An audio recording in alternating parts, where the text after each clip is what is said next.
It won't stop prompting me, get rid of it.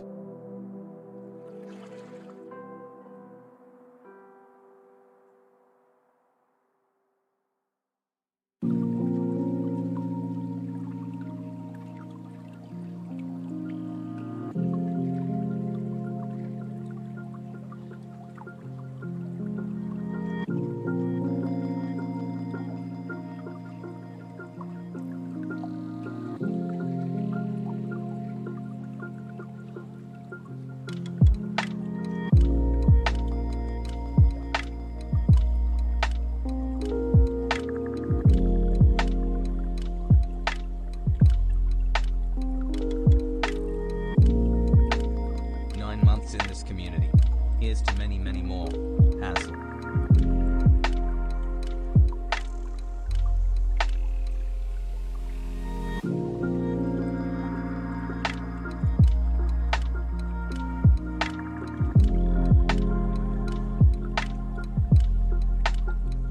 Fascist BS.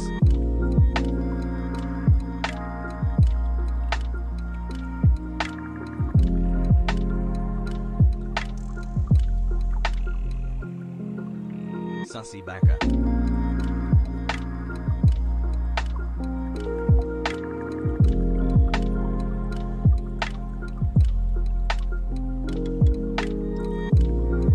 Swag.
Abby looks like we've officially had a Twitch baby now.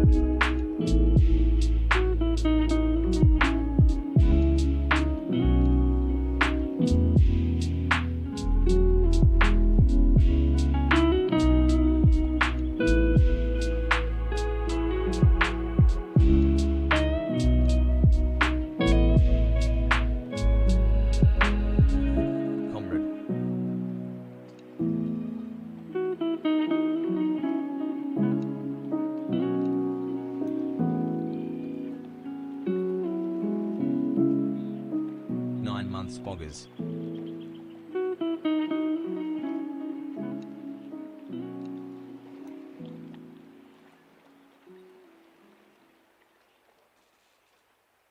Has buff.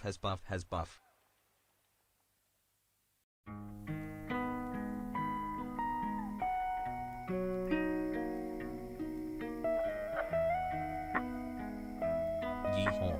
Thanks for being a great dude. Revolving hearts.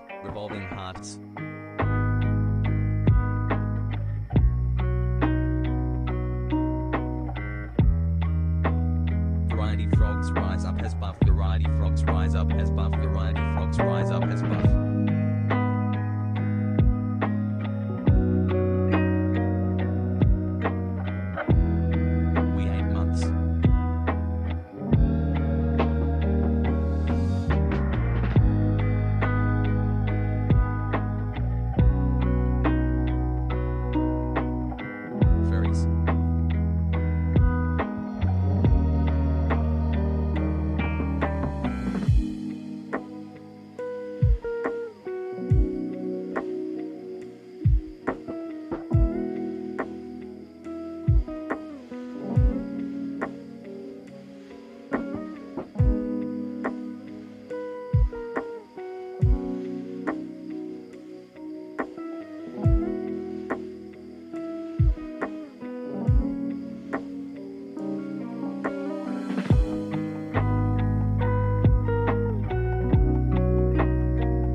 didn't poop the bed this month.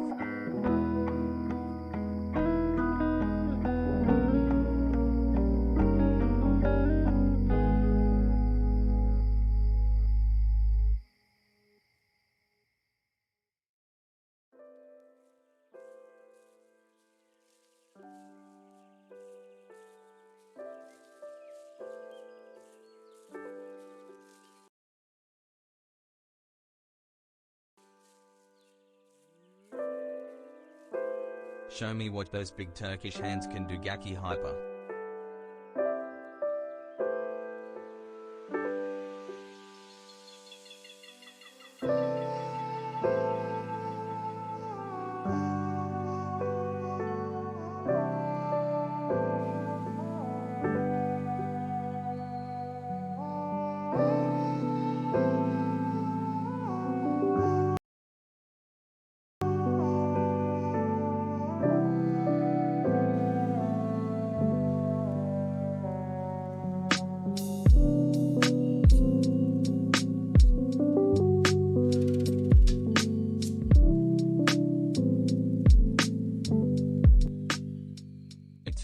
Pogu.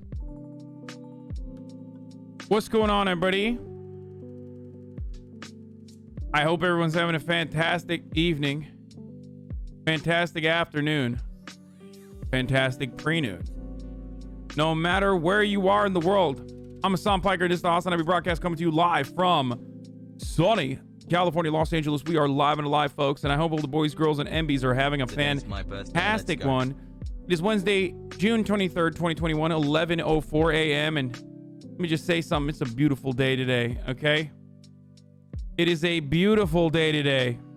This guy's Fuchs chat doesn't fuck. This guy's Fuchs chat doesn't fuck. This guy's Fuchs chat doesn't fuck. This guy's Fuchs chat doesn't fuck.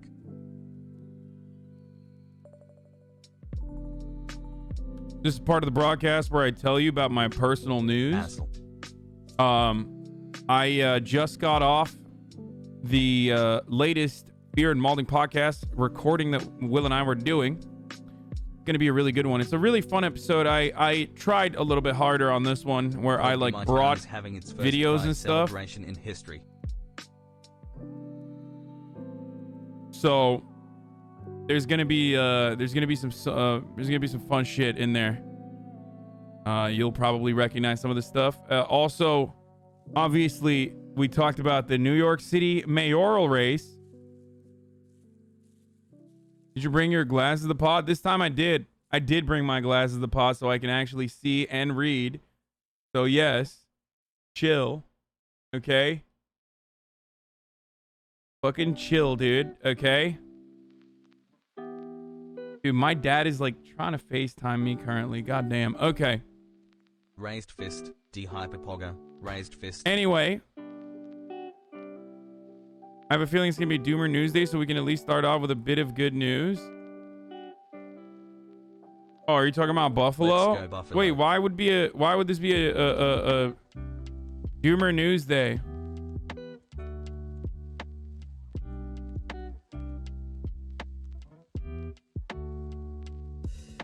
Oh, because of New York? I mean, I don't think it's a Doomer News Day in New York, specifically because, like, Eric Adams is most likely gonna win, and I already knew Eric Adams was going to most likely win, and I haven't really been paying attention. Every time you guys ask me shit, like, I just clown on Eric Adams a little bit and then move on because it's fucking New York. Like, the mayoral race in New York is dog shit, and that's it. Like, what is the expectation? That you thought you were going to get a good mayor in New York? It's not like the mayor is going to be able to change anything anyway. In New York, especially. You know what I mean? Like, the mayor in New York, and I talked about this, I don't want to give too much, but I don't want to give too much away, but like, the mayor of New York is beholden to corporate interests harder than anything else. So like, it doesn't matter. You're not going to get like a socialist mayor of New York that's going to turn around and like change the outcome of New York City. Like think about the New York mayors. Like, Bill de Blasio, 4-month anniversary. aka Bill de Bungalow, has been like the most leftist mayor of New York in history. Like, there has not been a more leftist fucking... There hasn't been like a... Like... That's gonna be the fucking most progressive mayor New York's gonna get, dude. Like fucking Michael Bloomberg was mayor. You guys forget. Rudy Giuliani was mayor. Like, you think this city is not gonna have a reactionary dog shit fucking mayor? Like, you're out of your mind.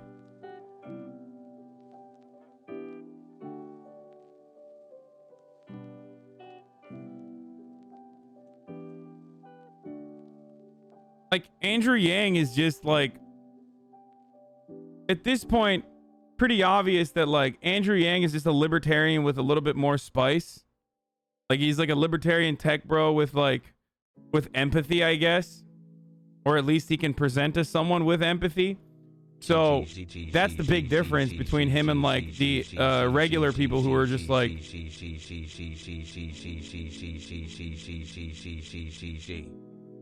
Thank you, M6 Ben, for the 4 months. Love you, Has. Yang conceded already. Well, of course he conceded.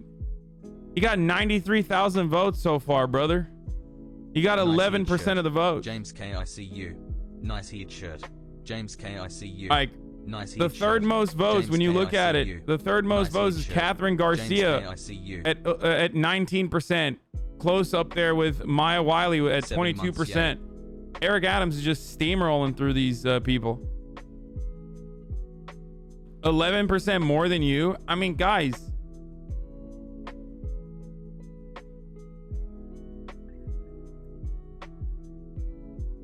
That's not how politics works.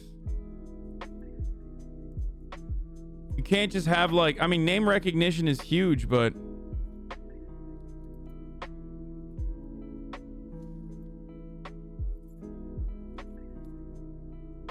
anyway, we'll talk about the politics in a second. This is the part of the broadcast where I give you my personal news. So, yeah, it is ranked choice voting. This is the part of the podcast where this is part of the broadcast where I tell you about my personal news, what's going on in my life. Last night, I ended the stream at like fucking playing Ratchet and Clank. And I finally finished Ratchet and Clank, so we don't know what the next game is going to be.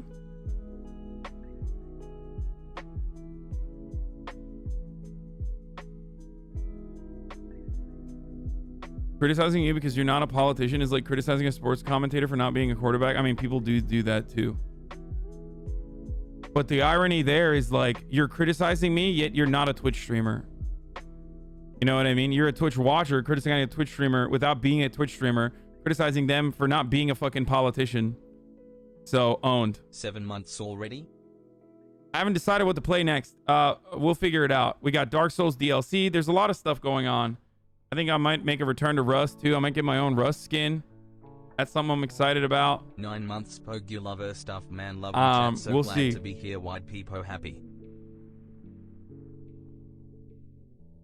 Mario Golf comes out in 2 days and Margo wants to play. Yeah, I'm not playing Mario Golf. There's a lot of options out there, boys. There's a lot going on. There's a lot of options. Anyway, regardless. We're gonna get to the news in a little bit. Okay, we're gonna get to the news in a little bit. You should play Monster Hunter on Switch. But aside from my aside from the podcast that I just aside from the podcast that I shot earlier today, I also gotta say, yesterday I went out and I worked out right with a trainer, and I'm in pain, dude. I'm in pain still, but like the good kind of pain. The good kind of pain that you get from working out well. This morning I still went to the gym because like it's a habit. Like I want to make sure that what's going on with my camera. I want to make sure that I still, get the work in, at least like, get my body to go to the gym and occupy a space there. Even though I spent most of it just stretching.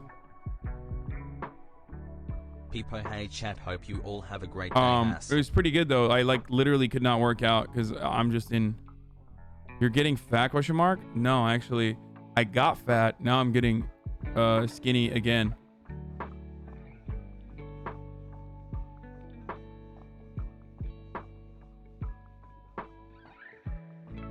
So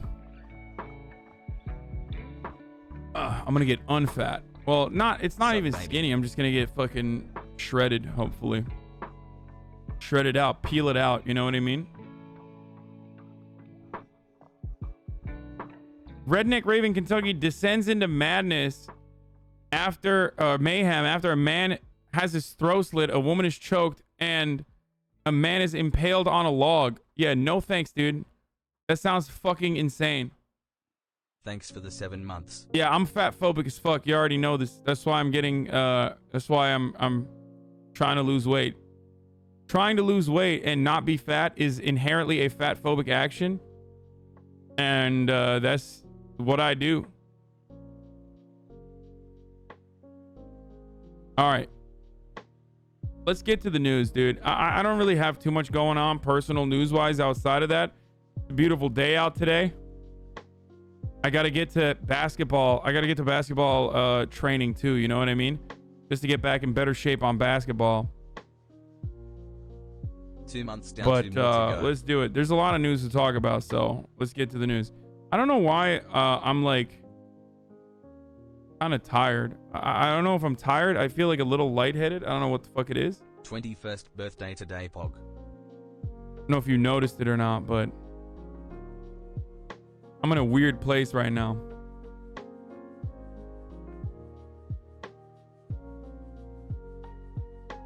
Boy, stop saying hydrate. I've been hydrating like a motherfucker. I've been drinking more water than I ever have. Oh my God.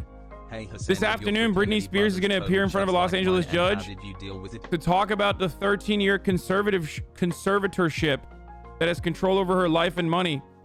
And it's going to be live streamed on ABC. Oh my God, 12 p.m. Eastern. Wait, what? That means it already started. I kind of want to watch that. Just came back from the gym. Booze of you king has buff.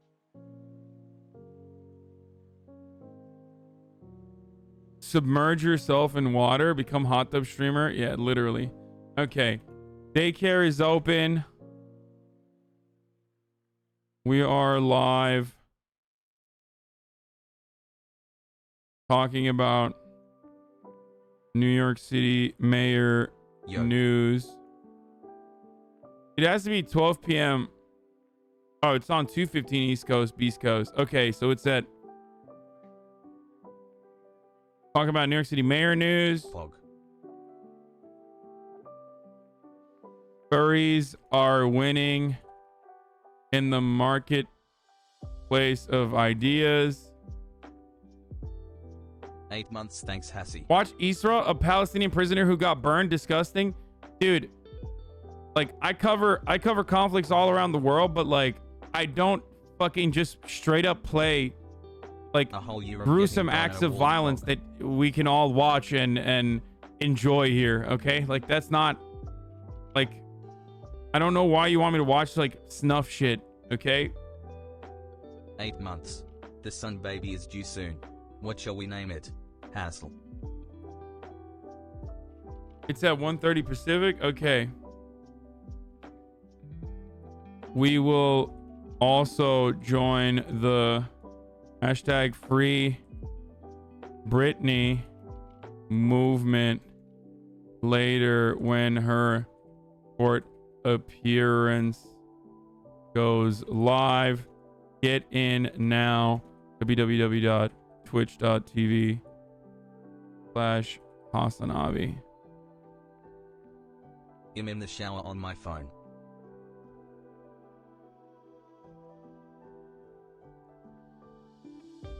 There's an ABC special about what might happen. Okay, well, we're gonna free Britney today, boys.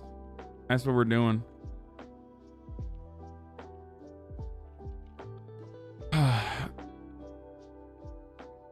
Okay.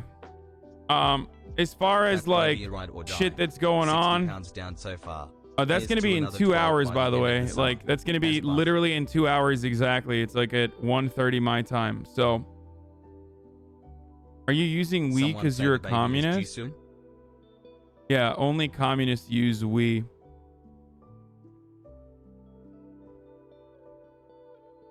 So, yeah, we're going to talk about DeSantis as well. This is some One psychotic holy shit. hassle. Today, we're going to talk about conservatives and free speech. Okay? And how little conservatives care about free speech and how much they actually love suppressing speech.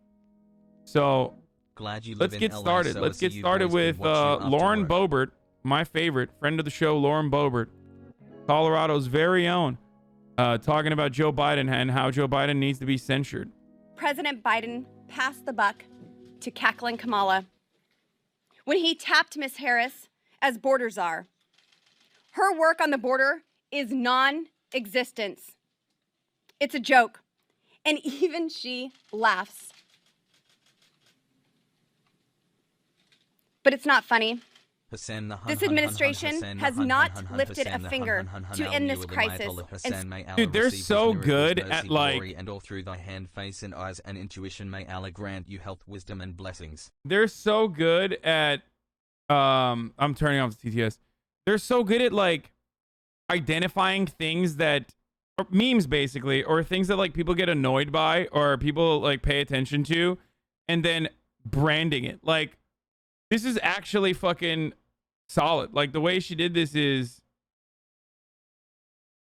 so solid. Cackling Kamala, because like Kamala Harris laughs very weirdly. Like, this is all fluff, but goddamn, they're so good at fucking fluffing it up.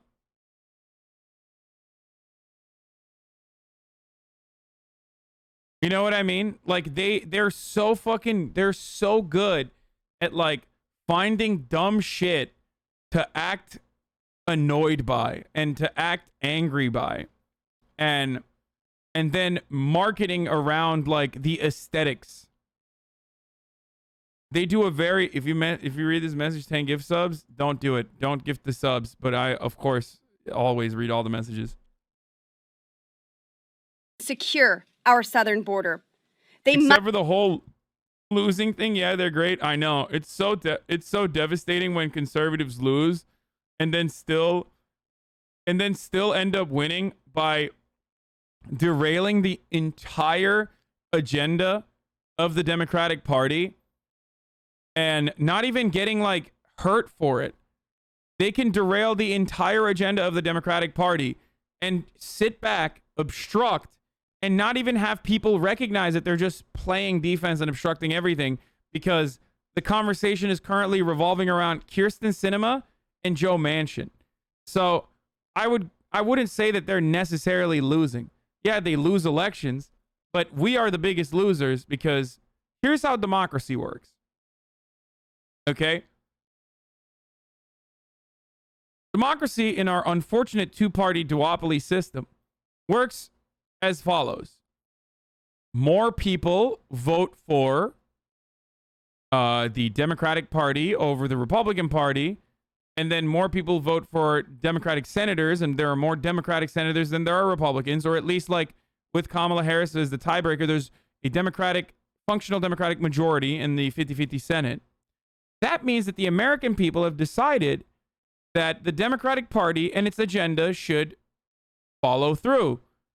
If the people don't like the Democratic Party and its agenda, then functionally, or theoretically rather, under a democratic process, what would happen is people would say, oh yeah, I didn't like what the Democrats were doing, so now I'm going to vote for a Republican. Now that's how it's supposed to work.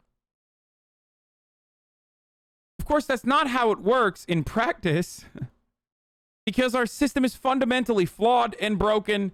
And I would go so far as to say, never intended to be democratic at all. Do you understand?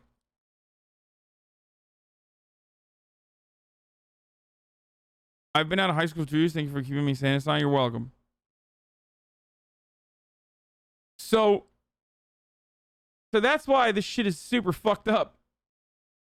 Like, the Democratic Party can't even achieve its policy goals that it set out to do because of other Democrats first and foremost, and then the Republicans. And on top of that, we have no Democratic representation to begin with. Anyway, let's keep going. Must be held accountable. And that's why today I am proud to lead my colleagues in filing a bill to censure President Joe Biden for his dereliction of duty and failing to secure the southern homeland. He has refused to enforce the laws that Congress has passed to secure our border. He has refused to visit the border. His border czar, Kamala, has failed to visit the border. President Biden passed the buck to cackling Kamala when he tapped Ms. Harris as border czar. Her work on the border is non-existent. Our southern homeland. Yeah, this is just another like attempt to get news coverage. So that's number one. Wanting to censure Joe Biden is pretty funny. Number two. Stop saying she's kind of hot. No one fucking cares. I've literally never said that. I do not find her attractive. She is nasty as fuck. Like, there are certainly conservative women who I do consider to be attractive. She is not one of them.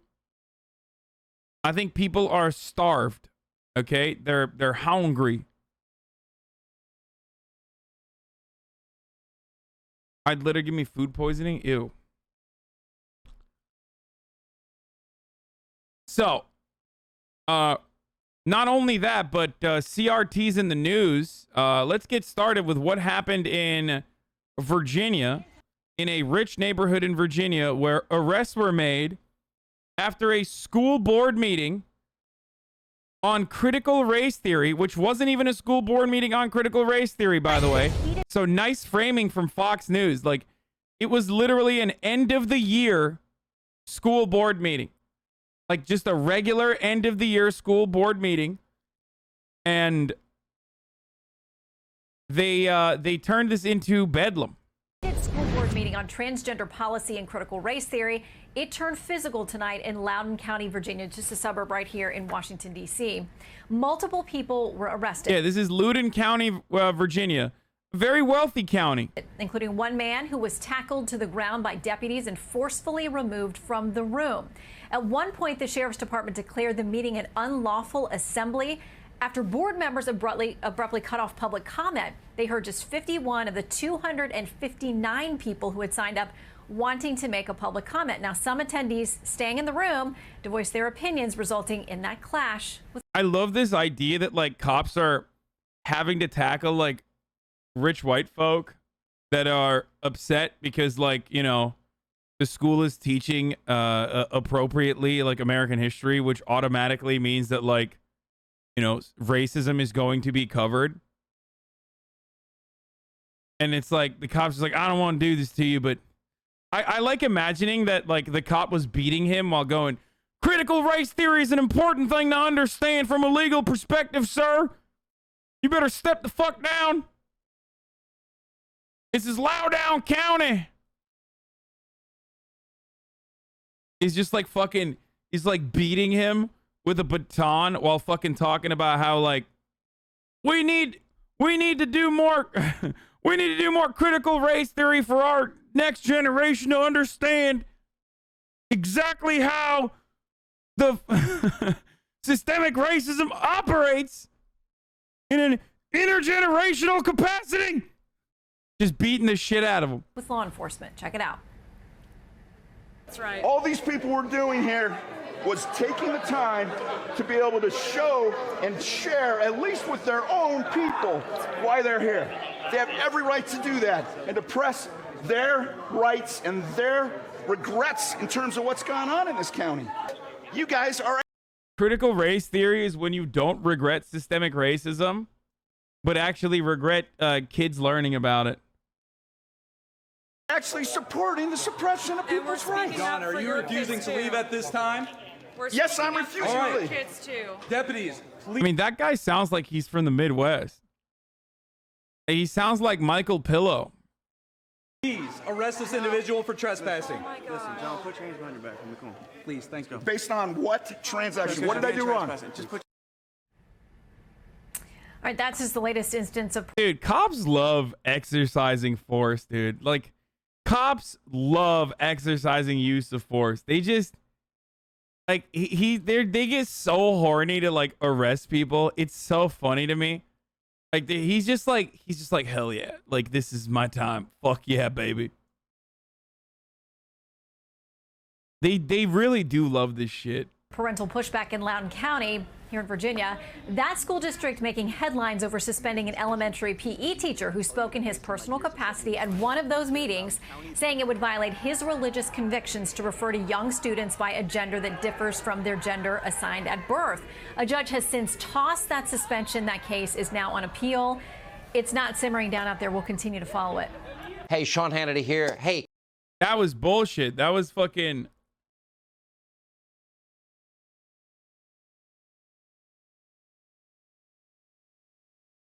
I live in Nova. Loudoun County is racist. Stay away from that county. So, I mean, this story is hilarious, dude. It's great. It's great. Right. It's like, it's literal panic that Fox News created almost single-handedly.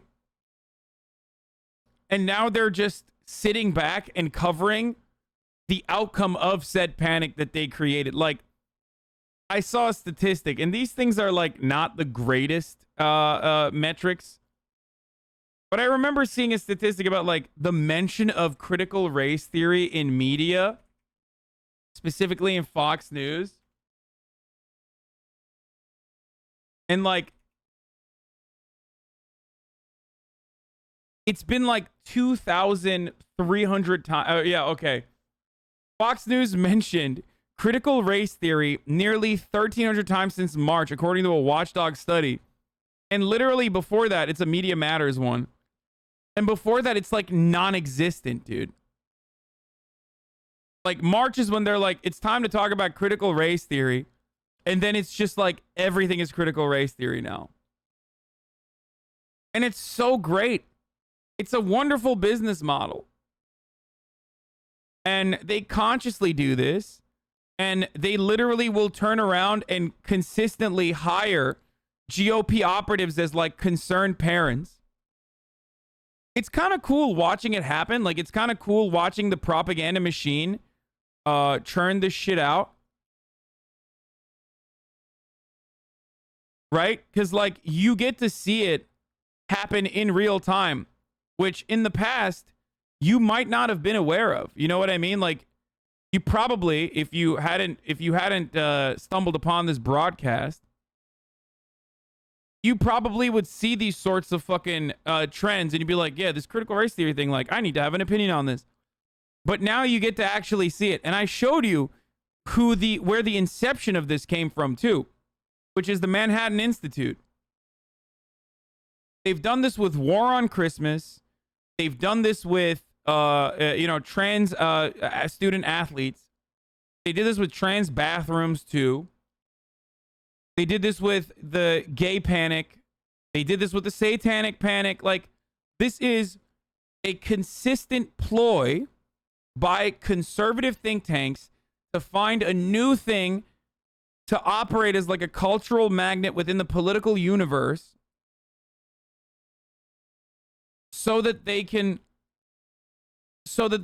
basically gear up their supporters and pump them full of anger, and it's completely made up. It's just another way to continue the culture war grift. It's another way to continue the culture war grift that reinforces these hogs and their hog-like points of view. And it's always going to continue. I mean, they had the Red Scare and communism, and finding communist infiltrators was like the original, cultural Marxist attacks. It's basically an endless feedback loop, as Chatter also pointed out, to consistently reinforce conservative values within the base after reframing the same old tired fucking arguments with a new patina, with a new format. Critical race theory is a like legal scholar approach to examining race beyond the way that like liberals understand it within our legal justice system in law. It has nothing to do with whatever the fuck these like angry parents are upset about. But now it's in every part of our lives. And it's basically just like it's because these parents aren't like upset about not having a materialist understanding of our history is going to be a flaw, brother. Like, you know, specifically hyper focusing on the racial dynamic and making you know, slavery out to be the original sin in biblical terms is unironically counterproductive to dialectical materialist roots, brother. Like, that's not the case. They're upset because they think like CRT, that sounds a lot like you know, Antifa Factory. They want to make our children gay, and they want to make white people hate themselves, brother. If white people hear about racism, they'll hate it. That's the real reason why people are fucking upset. And they're not actually upset about, like, they're not upset about it from the academic point of view. They're upset because they think critical race theory is again, just everything and anything that mentions racism. So just remember that. Just remember that when you see what people are fucking upset about. And it's all fucking made up. It's all made up. And they have their own little media ecosystem where they elevate GOP operatives as like concerned parents. They've set up AstroTurf groups backed by rich fucking benefactors who then turn around and like personally create a group and personally create a movement. And Fox News is leading the helm, leading the charge.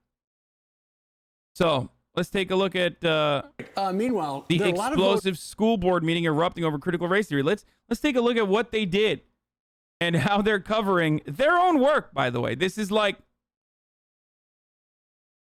wild. It's like me reacting to a video of myself. Okay?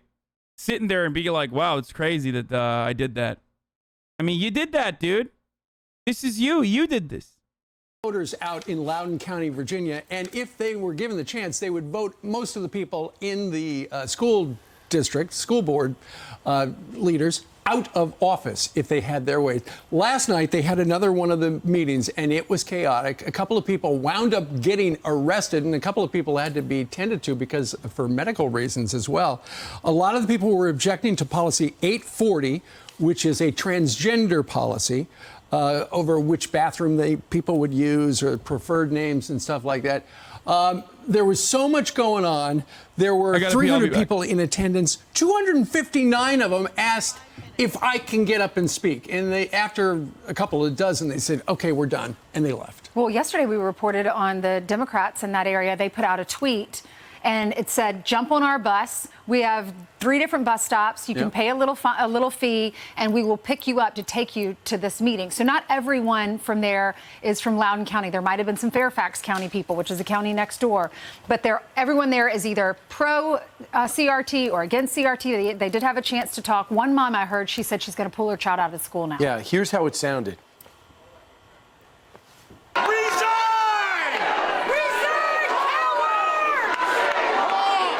The Western culture and values that brought forth Christianity in the founding documents are being called evil and racist. I'm reminded of the tyranny of communist China, where your money is legally stolen and then used in government schools, not public schools. These are not public schools, these are government schools, like here, to indoctrinate children against their parents. My child is... I love that, dude. I love that. Why are my taxes paying for my child to learn about American history, brother? What the fuck? It's bullshit. Wait, I gotta run that back, actually. I wanna see the first one. brought forth Christianity in the founding documents are being called evil and racist. That guy is a fucking Nazi, dude. I'm sorry. Doesn't pass the smell test. Straight up. Get mad at me all you want. This motherfucker looks straight up like a young Nazi, okay? Like, I see that guy in a crowd, I'm like, nope. Nope, that's a fucking massive vibe check failure, dude. Vibe checked, denied, okay? He's like, he's so soy. It's just like, literally just perfect. Like, who is this person's child, by the way? You're a child, motherfucker. Why are you there talking? If I were to look up this dude's background, I'd find out that he's like a part of he's an operative in the Republican Party. And like, he's just there to be like, I'm a concerned parent. Like, oh, really? Where's your child? You're like literally, first of all, you look like a young conservative, which means you've never fucked, okay? Like, straight up, let's be real. You're like basically 25, 26 years old. Your hairline says older, but you can tell, all right? No shot that this person has ever had sex. It just doesn't happen. It's not happening. Yeah, I went there. Young conservatives, they've never fucked. Documents are being called evil and racist. I'm reminded of the tyranny of communist China, where your money is legally stolen and then used in government schools, not public schools. These are not public schools. These are government schools. For the record, he's describing taxation. Like, this person currently is describing taxation as a concept exclusive to China, which is very cool. Like, taxing does not occur in the United States of America. This is a foreign concept. Just like public schools are very different than government schools. China invented taxes to do schooling by the government, which is very different than what we have here. Okay, let's keep going. Like here, to indoctrinate children against their parents. My child. Wait, so he thinks that the Chinese government is like making their fucking next generation woke or something? The irony is like they would love for America to have like a Chinese government style operation. Like, these motherfuckers would literally love if they could instill the same sense of patriotism and national cohesion that China desperately works to cultivate, okay? And with in some respects, like, they don't even need to try super hard.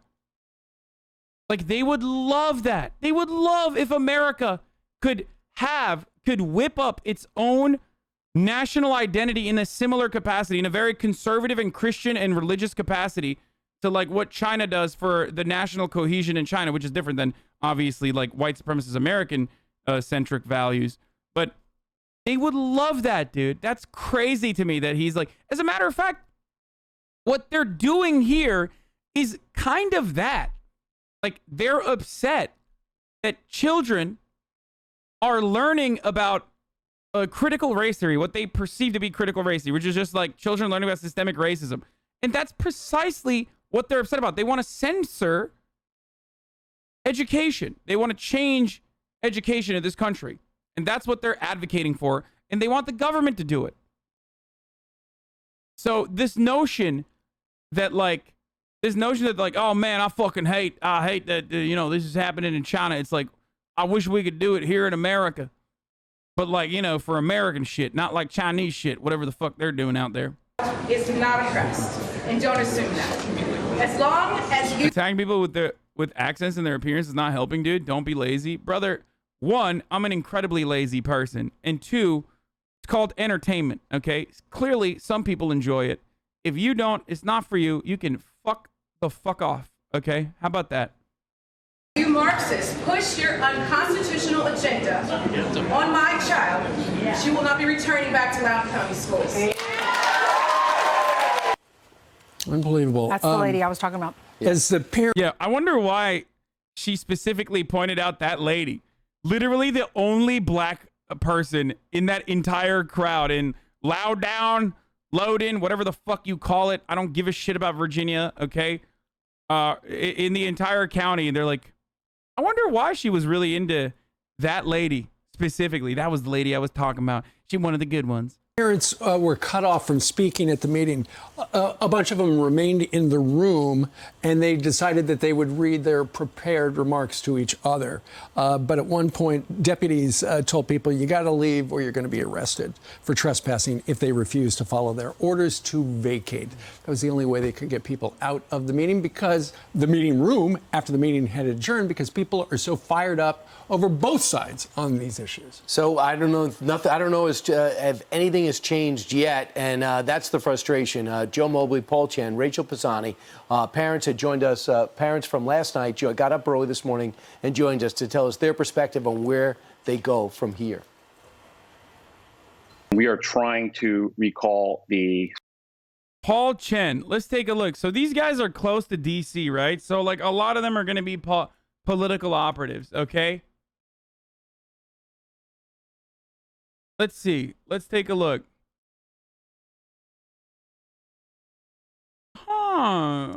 What is this? What is this? What is this?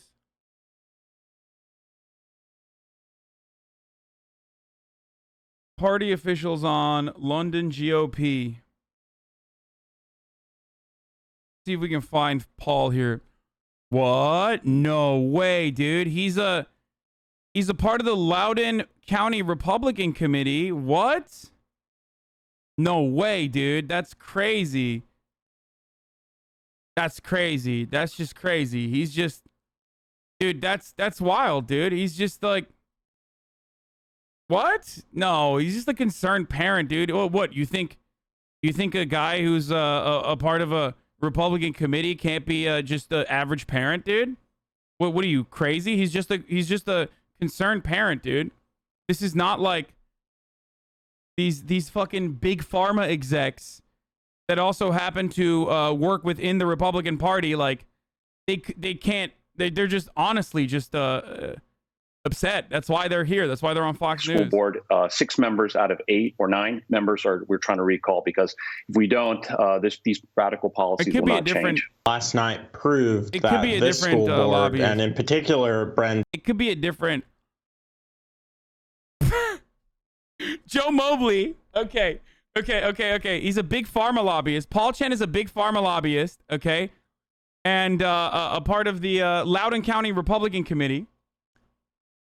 Joe Mobley, another concerned parent. Let's take a look at what Joe Mobley's background is. I would love to fucking find out what he does for a living.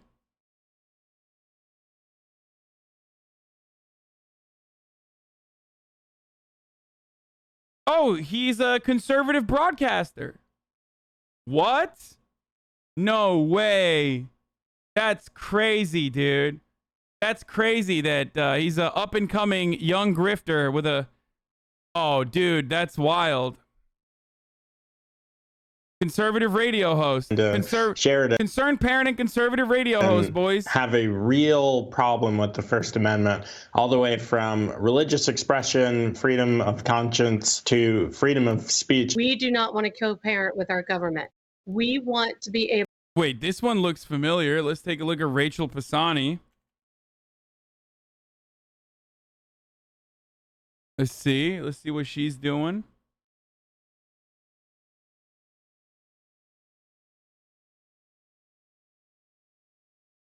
She's just a marketing strategist. She's not. I think she might be like actually fucking just a Republican chud concerned parent. I can't find too much on her beyond that. Rachel Pisani is a boutique marketing agency based in the DC metro area. Speakers, authors, life coaches, churches, nonprofit organizations. Services we offer: integrated strategy, social media branding, web design, website and database management.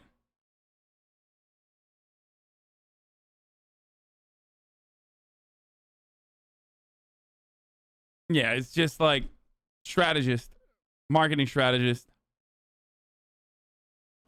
able to instill beliefs and instill our faith in our children without hesitation. So they can mute our mics, they can arrest us, they can kick us off of public property. We're not going to stop. She even went on to say that the teachers were told if they don't adopt the critical race theory teachings and teach that to the kids next fall, they were told they'll be fired. They could be fired, right? Yeah, and they said all would not have happened had we not had a pandemic, and all these parents are looking over the shoulders of their kids or overhearing the Zoom calls and saying, what the heck is going on here? Right. And that's what I find. Wait. Rachel Pisani is recognized as a branding strategy leader. She has been a regular guest on Fox News and NBC and has testified before the Senate Finance Committee regarding the proposed addendum she wrote on Senate Bill 574.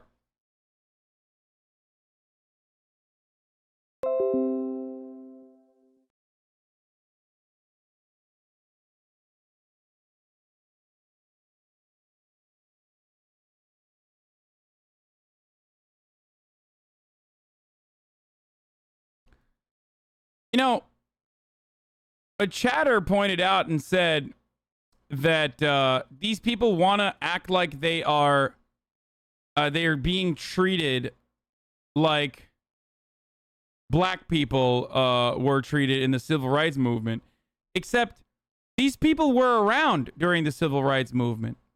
Okay? They were just on the other fucking side. People exactly with the same operating principles were literally still picketing outside of schools saying, we don't want you teaching that communist nonsense in our fucking schools. Even back then. Especially back then. I mean, there are, I think a respectable lawyer found some funny photos. I'll just show you. Right here. Like, here you go, dude. I mean, same fucking energy. Like, same energy. This is from that rally, right? We are the parents. Stand up. Stop teaching critical racist theory. Got him. Pretty good. We oppose race mixing in schools. Forced integration creates racial hatred. We favor upholding the day law. We oppose surrendering states' rights to communist-based court opinion. I mean, the motherfucker looks the same, dude. Maybe it's the same guy, actually. Probably not. He'd be way older, but...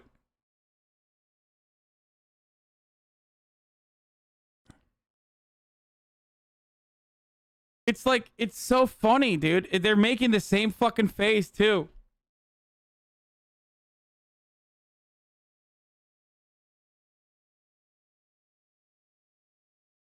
Like... So, yeah, they know a thing or two about how black people are treated in the civil rights movement because, you know, they're just carrying on the tradition of those who continued the oppression and tried to continue the oppression.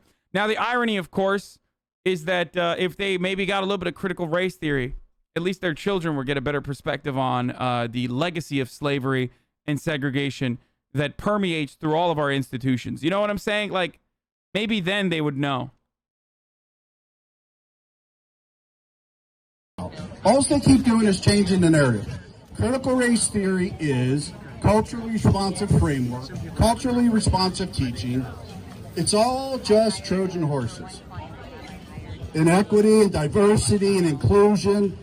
You know, come on. You know, one thing after another after another. Come on. Wait, we got to stop somewhere. Come on. Inequity, diversity, inclusion, all of these horrible values. I hate it. I hate it, brother. These are things we need to stop.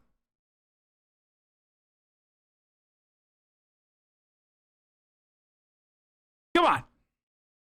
Stop with this.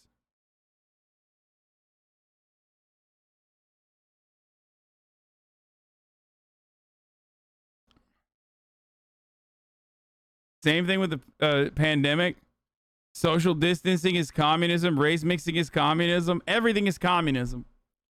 Everything is critical race theory. Everything is communism. Words don't have to mean anything, boys. That's the point. If they did mean something, then you would have to actually have an argument and like have an honest conversation around these subjects. Like, they don't have to mean shit. They can mean whatever you want them to mean.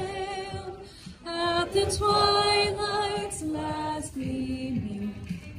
Dude, these guys are such losers, dude. Oh my god. Getting together and like fucking Oh, God. These broad stripes and bright stars through the perilous fight, o'er the ramparts we watched were so gallant. Dude, this is so weird. Like, why the fuck do you do this? Like, you go outside, you go out to like a school board meeting and you fucking sing the Star Spangled Banner. Like, that's so weird, man. That's so fucking weird. STEM, not CRT. Song name, been looking for this, please. Man, fuck that, dude. That shit don't even slap. It's terrible. This lady literally harassed the school board at the meetings about CRT. This is what happens when you take a stand against the radical left. Video 1, this is absolutely terrifying. Just last week, this young man's mother attempted to attack me. Now him and his father came at me. Had the deputy not intervened, who knows what they would have done. Tell us that they've experienced racism in Carmel schools, and here we are. Dude, sit down. What's wrong with you? Sit down! You're not normal. Sit down! You're not normal. I see what CRT does to you. Please go. CRT did this to you. Yo, young Zoomers got some drip, by the way. That's a nice little tie-dye pattern. I like it. Sit down, young man. I'm not learning CRT. Young man, please go sit down. Sit down, sit down, sit down, sit down, sit down. If we continue with this, go sit down, young man. CRT turned you into this troll. What the fuck happened to you then, you psycho? You're making me scared. I wanted him to stop filming my dad. Excuse me, it's a public I forum. want this man to stop filming him. It's a public I don't know where forum. he's gonna post it, so I want him to stop filming right now. Oh my God, he's like making fun of the kid, like worrying about like trying to fucking save their parent from harassment potentially. It's okay. It's okay. It'll be okay. Does anybody have a tissue? No. Let's get this done. Film me. You got me? Whoa. You got me on camera? Get back. Now, Get back. Get back! Dude, this is so funny. Yo, I swear to God, dude.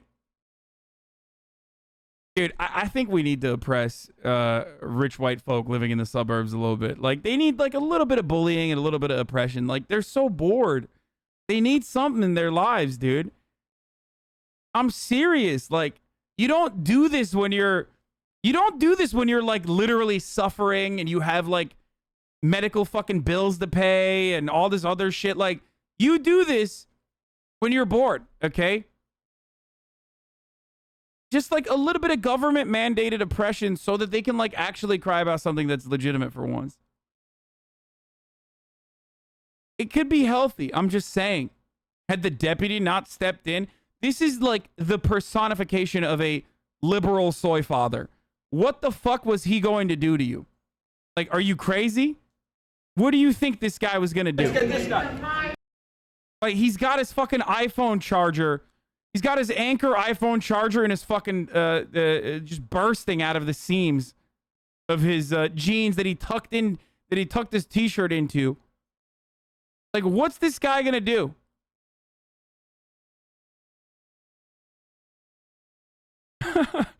He was gonna say CRT related things. We needed to stop him. Get back. I don't want to hear your liberal propaganda. Film me. You got me? Whoa. You got me on camera? Get back. Now, Get back. Liberals are insane. Of course, soy father is not the weakest person in the room, because the weakest person in the room is the person who's afraid of soy father. Go sit down, young man. It'll be Back okay. the blue. Back the blue. Dylan, stay. Can you go sit down, young man? It'll be okay. It'll be okay. Oh my God. Back the blue. Beat his ass. Beat that kid's ass. Why the fuck do we pay you? They're threatening me with their existence. Never gonna actually listen. So guys, this whole meeting is being live streamed. I want to talk about this for a second. I want to talk about why my son might be worried about these gentlemen filming me. You know why? Because as Dia mentioned in her speech, last time we saw some incredibly brave young students. These are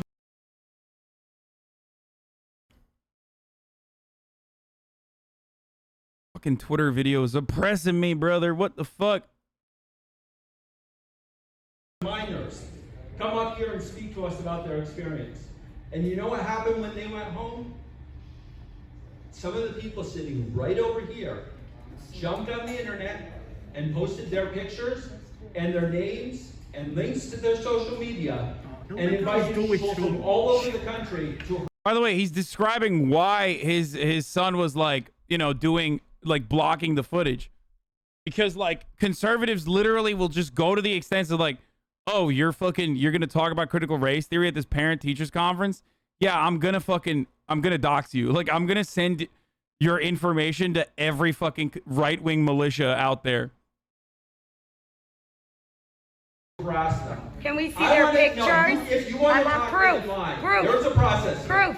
And you should be ashamed of yourself. Excuse me? You should be ashamed of yourself. They're clapping. Stop your clapping for him. It's the critical race theory. That's the reason why they're clapping for him. This man accused me of vile things. He became enraged when asked for proof. The man grabbed my arm, leaving it red and swollen.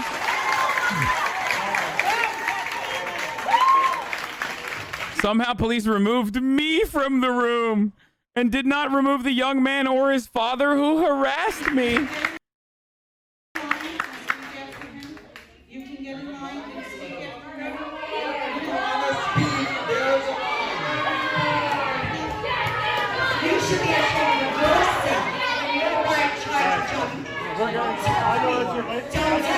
Oh my god, dude. This is so funny. This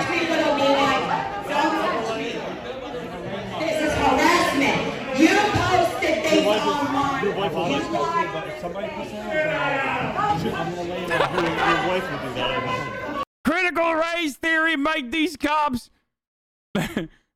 Critical race theory stop me from interrupting this meeting. Dude, this is awesome, dude. This is actually fucking hilarious, dude. Name literally one time a conservative doxed someone. You know I'm a fucking left, like, you know I'm a leftist content creator, right?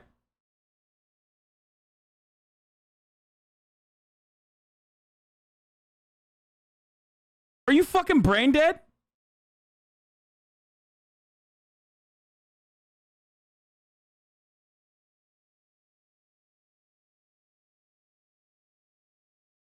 I've met her before.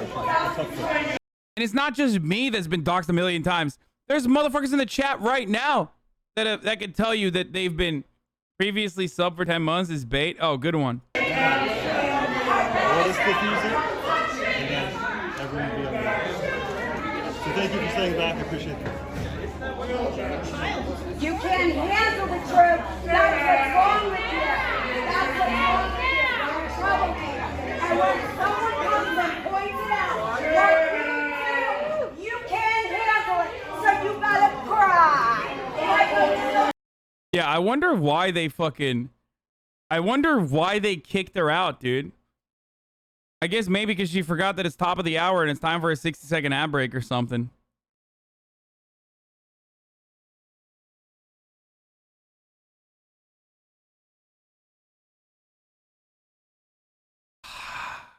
And I just like to say that and sit back and watch the chat lose its fucking collective mind, dude. Top of the hour every hour. It's time for the first ad break of the day, boys. I do find pleasure in this. I really do. It's really just, it gives me so much joy. And if you'd like to no longer see the ads, if you want an ad-free broadcasting experience, well, then all you need to do is subscribe. You can subscribe for $5, or you can subscribe for free with a Twitch Prime, that is. Okay? Your Amazon Primes are just free, waiting for you to be used on a channel. Or you can use an ad block or a VPN. Here's the ad break now. Be a man.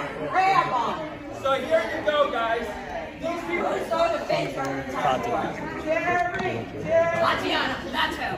Guys, I just want to finish with the talk here because we're hearing people. Hey, get me that they're telling me I have to go. You have to go? Let me go. What? What? How come I don't hear the board saying enough? Right. Yeah, board. Where's your voice today?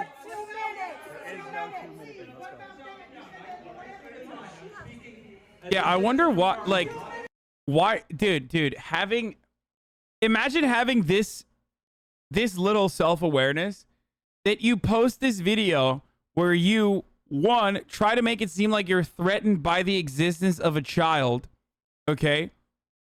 And then disrupt like a parent-teachers conference or like a school board meeting, and then get upset that they're like escorting you out gently and kindly. Also lie about being grabbed, by the way, which is pretty funny too. Like, this entire video serves the exact opposite purpose of the narrative that you are trying to cultivate. Like, what part of this video was going to make you look like a hero? Is it the part where your husband made fun of a fucking kid who was like legitimately worried? Stood in front of the camera because he doesn't want his dad being doxxed and filmed and harassed endlessly?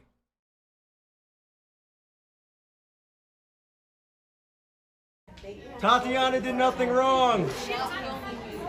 I'm not filming you. Get a grip. So look, I want to finish with a quote from Scripture because these people over here tell us that they are Christians. They tell us they're religious people. I just want to finish one thought. By their works shall you know them. By what you just saw, you see who. Is it doxing if someone in a public hearing? No, that's not the doxing. But the reason why the kid was standing in the fucking in front of the video was so that like she couldn't get a fucking clear footage of the dude, so that she could upload it onto her fucking conservative networks and then have people fucking retweet it and then have people fucking go after him and you know, agitate and aggressively fucking harass these families. Now, this happens all the time. It's just like the Karen method of fighting back against it, I guess.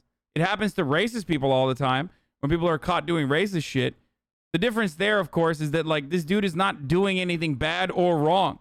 It's just the people are horny to get mad at someone being like, you know, the kids should learn about critical race theory or whatever the fuck. Not even critical race theory, but just like kids should learn about America's like racial history.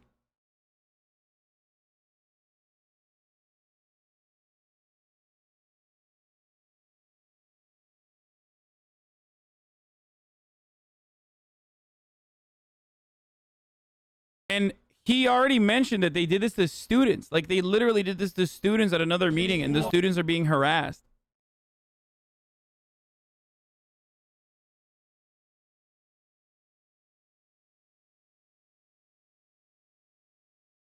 Like, the intent of why they're filming that is so that people can fucking upload, so that people can look into their background. Oh, God. New York mom Tatiana Ibrahim talks to Greg Kelly about her motivation to voice opposition to critical race theory at her daughter's school district. I'm well. Thank you, Greg. How are you? Terrific. What has the reaction been like so far? Gotten a lot of support. A lot of parents coming out, all different parts of the U.S. A lot of support from my community. Moms coming out of everywhere. Children, dads. A lot of support.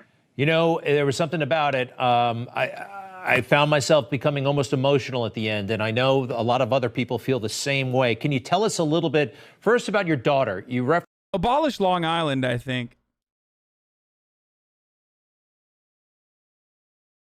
Good way to stop this altogether. Ship it off into the sea. Put all the conservatives there, take all the liberals out, and then ship it off into the sea. I don't even want to watch the rest of this fucking clout goblin, dude. Jesus Christ.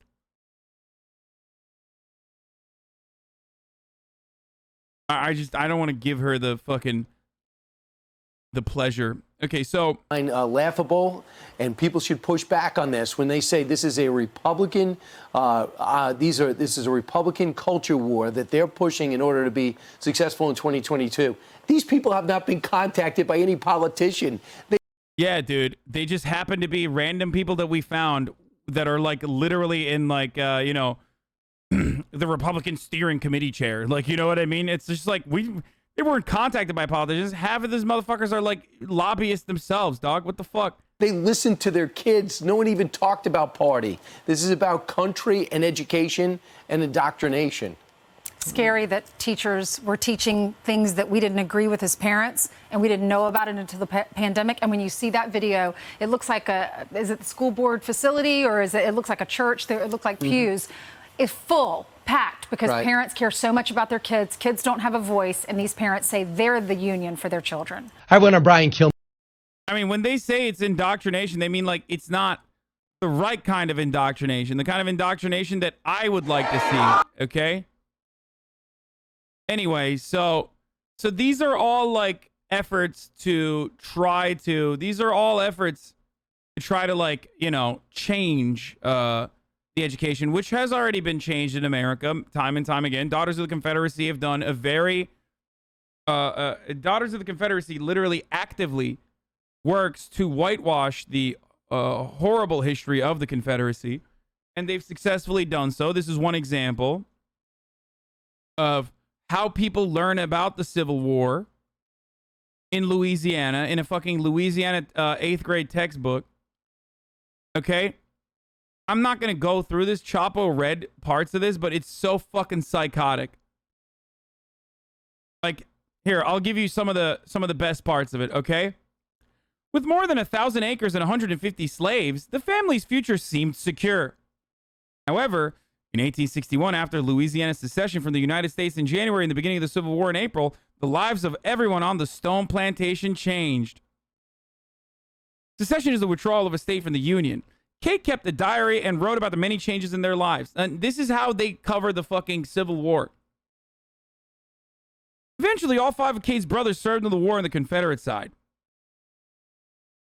In 1861, Kate wrote that the oldest was wild to be off to Virginia because he feared that the fighting would be over before he can get there.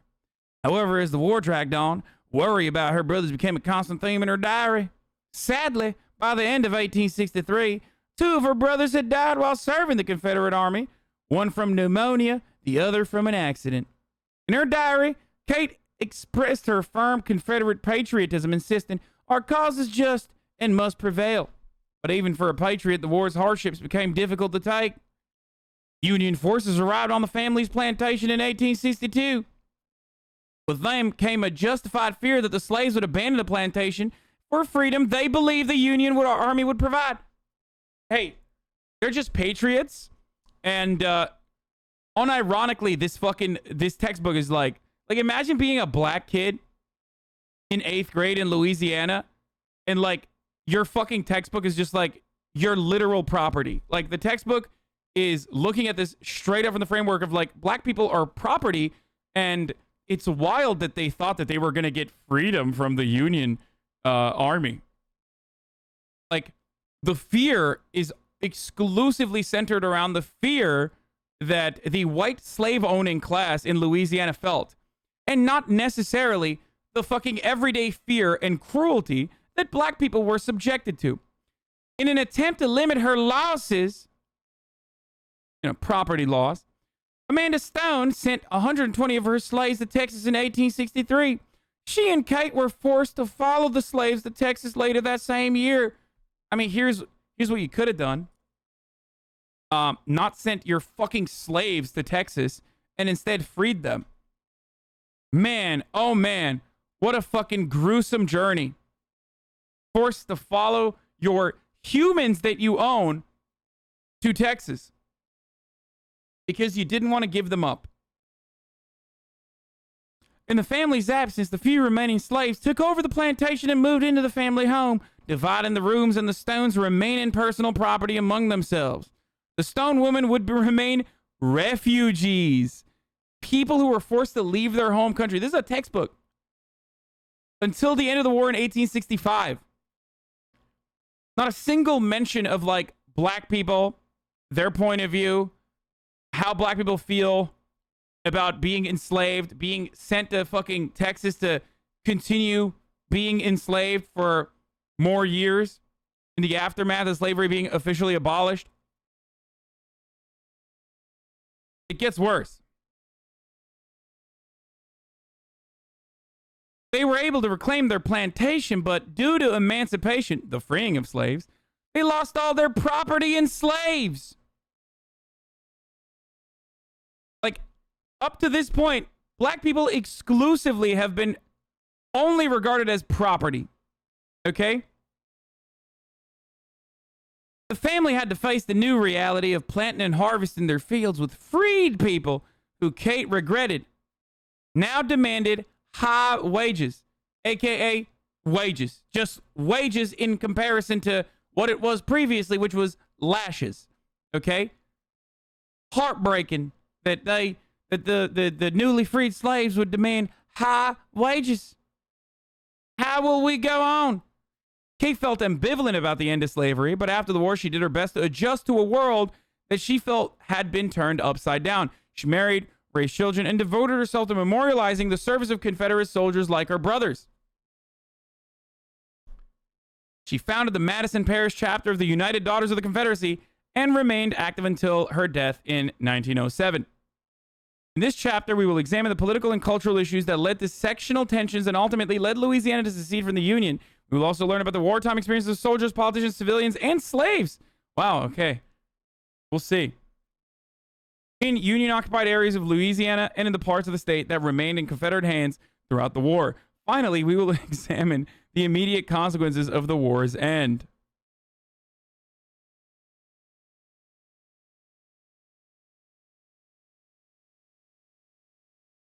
Reconstruction on Chapter 11. I don't even want to get into this, but this is not satire. Like, this is... Now, you mean to tell me that this isn't literal fucking indoctrination and whitewashing of history? And, like, any attempt to at least, like, instill some kind of, like, correct analysis on history, or at least, like, even cover the other side's perspective on history, on such a fucking issue that is, like, across the board regarded as, like, horrifying and awful.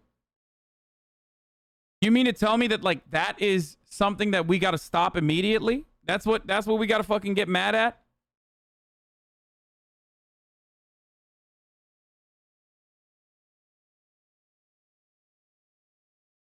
Nichols was a member of the Democratic Party, which competed with the Republican Party for political control of the state. At the time, the Democratic Party was the conservative party, the party of the Confederacy, and that with respect to that. So they're right to cover it like that. That's normal. That's like proper history. I don't have a problem with that.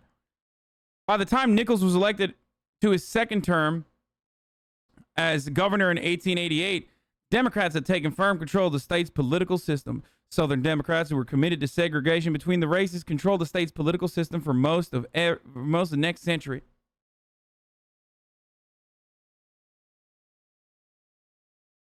So they're pro-Democrat here, for the record.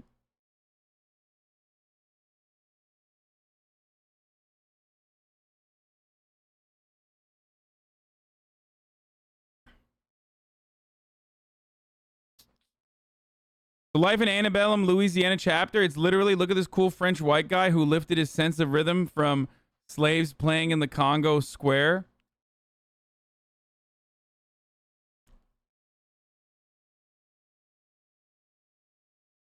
Anyway. So.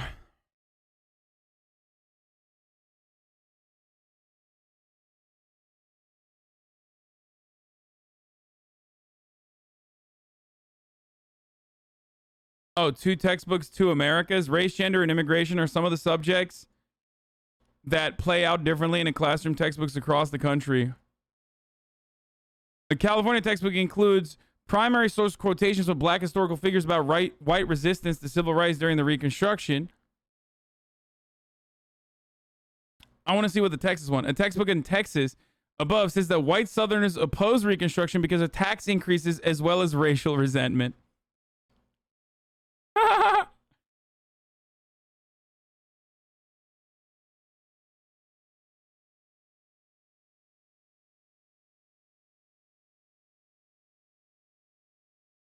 Wait, there's an interactive one?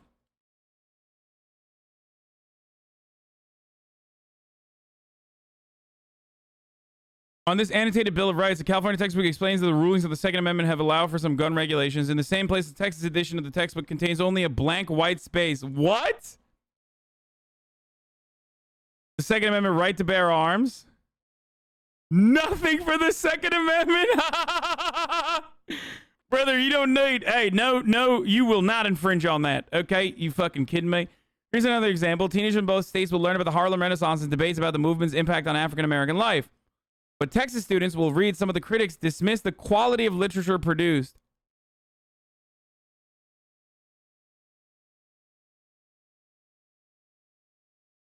Two states, 8 textbooks, 2 American stories. We analyze some of the most popular social studies textbooks used in California and Texas. Here's how the political divides shape and what students learn about the nation's history. White resistance to black progress is covered differently in 2 states. In California, movement of some white Americans from cities to the suburbs was driven by a desire to get away from more culturally diverse neighborhoods. Others believe suburbs offered better and more affordable living. California notes suburban dream of 1950s was inaccessible to many African Americans. Texas does not. Reasons for suburban growth varied. Some people wish to escape the crime and congestion of the city. It's like little ways in which you reinforce the same social conditioning that you learn. Texas says that white Southerners oppose Reconstruction based on tax increases as well as racial resentment. California instead includes primary source quotations from black historical figures about white resistance to civil rights. Both states say that the breaches of racial etiquette led to lynchings after Reconstruction, but only California, whose edition was written more recently, makes clear that the perpetrators of the lynchings also hope to discourage black political and economic power. On gender and sexuality, California textbooks include history that is not in the Texas editions. California states that federal government failed to recognize non-binary gender identities and female leaders in its early relations with Native Americans. Texas does not mention that. Makes sense, obviously.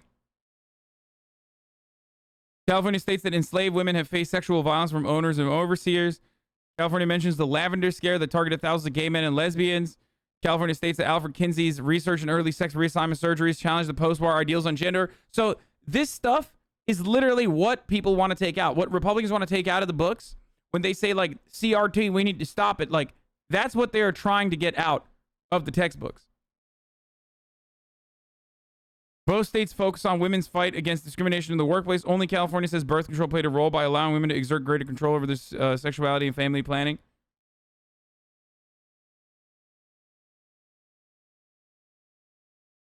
California includes an excerpt from a novel about a Dominican American family. In the same place, Texas highlights the voice of a Border Patrol agent. What the fuck?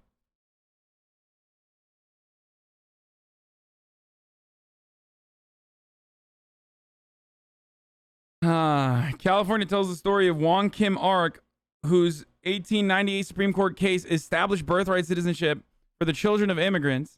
Texas edition, which is older, does not mention the case, but does cover the Chinese Exclusion Act. At least they did that. California is critical of wealth inequality and the impact of companies like Standard Oil on the environment. Texas is more likely to celebrate free enterprise and entrepreneurs like Carnegie.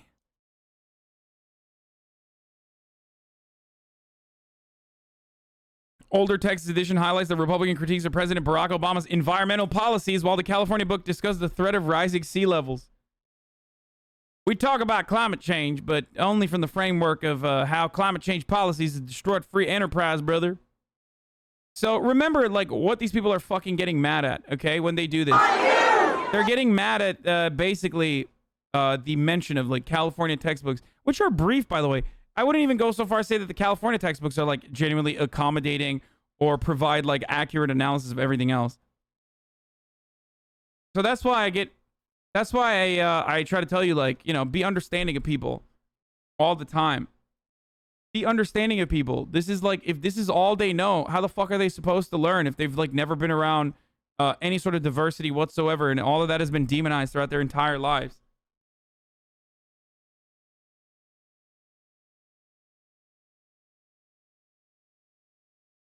So that's not all, though. As far as our latest part of the journey, talking about conservative censorship, state university faculty students are going to be surveyed on beliefs, according to Governor Ron DeSantis' new suggestion. There will be budget cuts that could happen if universities and colleges are found to be indoctrinating students.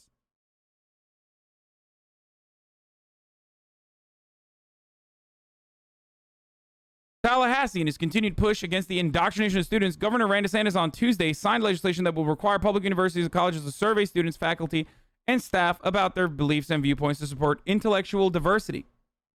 The survey will discern the extent to which competing ideas and perspectives are represented in public universities and colleges and seeks to find whether students, faculty, and staff feel free to express their belief and viewpoints on campus and in the classroom. Remember, this was a big culture war talking point, that there is no intellectual diversity, that we can't have Nazis, that like students on campuses like get upset when Nazis like Milo Yiannopoulos come in and like literally dox trans students and shit like that. So, and make the campus a less safe space that is not good for learning for a lot of marginalized students. Democrats. And remember, this is what they were upset about. They fucking got so mad. That was like the big culture war talking point. When in fact, the overwhelming majority of college students were more open-minded to a free speech environment. Okay? They were way more open-minded to a free speech environment than the older generations were at the time. Empirical evidence showed that, like, this wasn't an issue. Like, people weren't saying that they don't want free speech in college campuses. But we, of course, still hyper-focused on a couple fucking random issues. Open-minded, sure thing, buddy.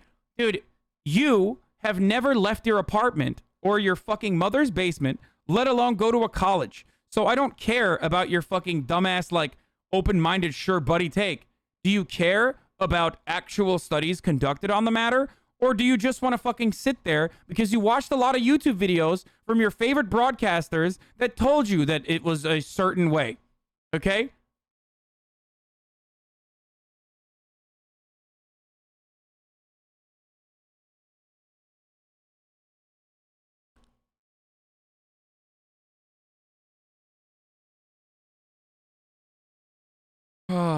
I've done numerous videos on the subject, so I'll just like try to find a quick study, really just and shove it down the throats of these fucking idiotic dumbasses.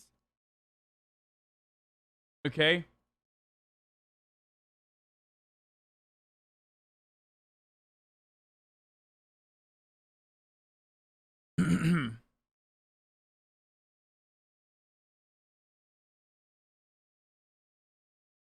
Yeah, here. According to a 2016 Knight Foundation survey, 78% of college students reported they favor an open learning environment that includes offensive views. Whereas, according to that same survey conducted, U.S. adult population as a whole lags behind, with only 66% of adults favoring uninhibited discourse. It was literally fucking dumbass adults that... It was dumbass adults that actually had this notion and were agitated one way or the other.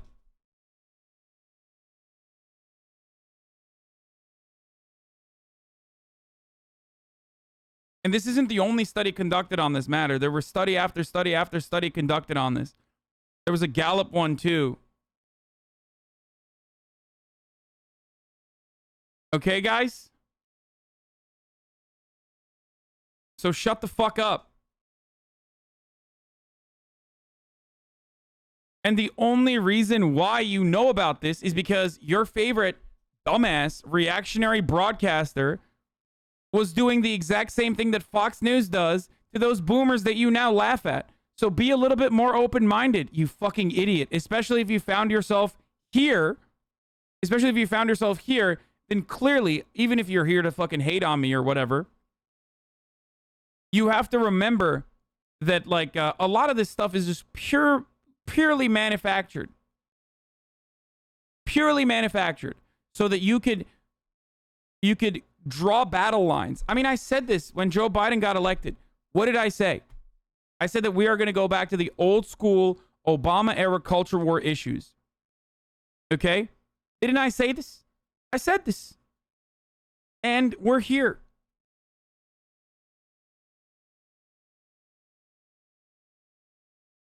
Oh, I wanted to show you guys this too. Sure. Here is General Mark Milley, the chairman of the Joint Chiefs of Staff, on talking about critical race theory. Like, why the fuck are we doing this? I don't know, but here it is. I wanted to show you this video. First of all, on the issue of critical race theory, et cetera, I'll obviously have to get much smarter. I got to pee. I'll be back. Whatever the theory is. But I do think it's important, actually, for those of us in uniform to be open-minded and be widely read. And the United States Military Academy is a university. And it is important that we train and we understand. And I want to understand white rage, and I'm white, and I want to understand it. So what is it that caused thousands of people to assault this building and try to overturn the Constitution of the United States of America? What caused that? I want to find that out. I want to maintain an open mind here, and I do want to analyze it. It's important that we understand that because our soldiers, sailors, airmen, Marines, and Guardians, they come from the American people. So it is important that the leaders, now and in the future, do understand it. I've read Mao Zedong. I've read Karl Marx. I've read Lenin. That doesn't make me a communist. So what is wrong with understanding, having some situational understanding about the country for which we are here to defend? And I personally find it offensive that we are accusing the United States military, our general officers, our commissioned, non-commissioned officers, of being, quote, woke or something else because we're studying some theories that are out there. That was started at Harvard Law School years ago. And hey, guess what?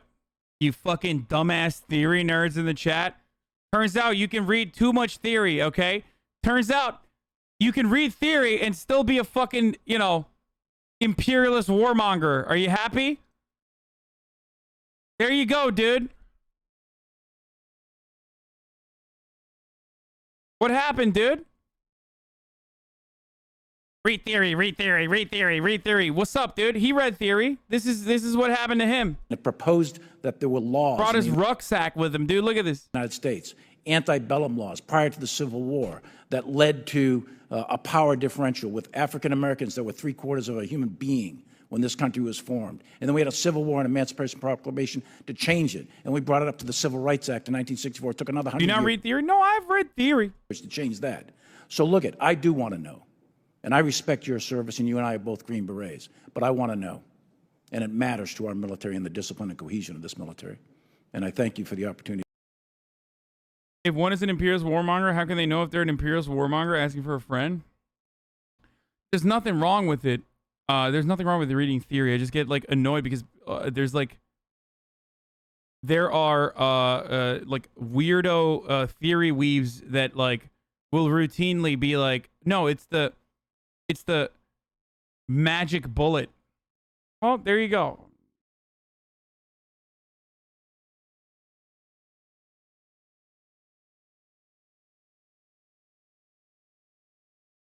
Anyway, let's move on. Senate Republicans are blocking the debate on the sweeping voting rights bill, obviously. Say they will continue the fight over voting rights after Senate Republicans blocked their sweeping reform bill. A move to begin debate on the so-called For the People Act failed last night in a 50-50 party line vote. 60 votes were needed. Our Nancy Cordes is at the White House for us. Nancy, good morning to you. What does the Biden administration plan to do now? Well, Tony, the president announced that he's going to have more to say next week. But beyond that, there doesn't appear to be much of a plan, which is a reflection, frankly, of how few options Democrats have on this issue in a debate. So one thing that really frustrates me is that, like, we fucking gave up. All right. So the voting rights bill, you can't fucking tie to a pure majority bill, obviously. You can't do a budget reconciliation for the fucking voting rights bill, right? Obviously, you can't do that. You can't. I'm sorry. Like, that's it. Like, I don't give a fuck about the symbolism of the Senate or anything, but, like, that would be very difficult to tie into the budget, okay? It has to at the very least, like, impact the economy, okay? You're not going to be able to do that with, if you can't say that for $15 minimum wage, which you absolutely could, you're absolutely not going to do that for this situation. Now, there is one thing you can do, though, okay? There's one thing you can do. Like, you're not going to be able to abolish the filibuster either, because they don't fucking care, and they do not want to abolish the filibuster. The Democrats don't. Like, we're hearing Kirsten Sinema and Joe Manchin be like, no, if we abolish the filibuster, how the fuck will I do my own personal branding project in the Senate? So there's that problem. But there is something you can do that Joe Manchin brought up, actually. I mean, I fucking hate Joe Manchin. I hate Joe Manchin. But even Joe Manchin believes that you can, at the very least, make filibuster harder to filibust. That you can't just simply state that, guys, you have to stop. It's 12:32. I'm not going to fucking run an ad. You're being so annoying right now. Holy shit, dude.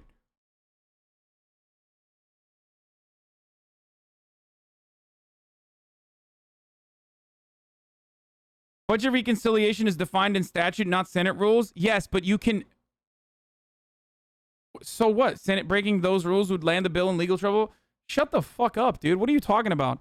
You can't... That's why I'm saying that you can't do this for any bill, but you can absolutely do it for adding the $15 minimum wage, which regardless of what the fucking Senate parliamentarians' opinion is, which can be changed, can still legally be added on, or could have been added on to that previous proposal, the recovery bill. So you're wrong on that front.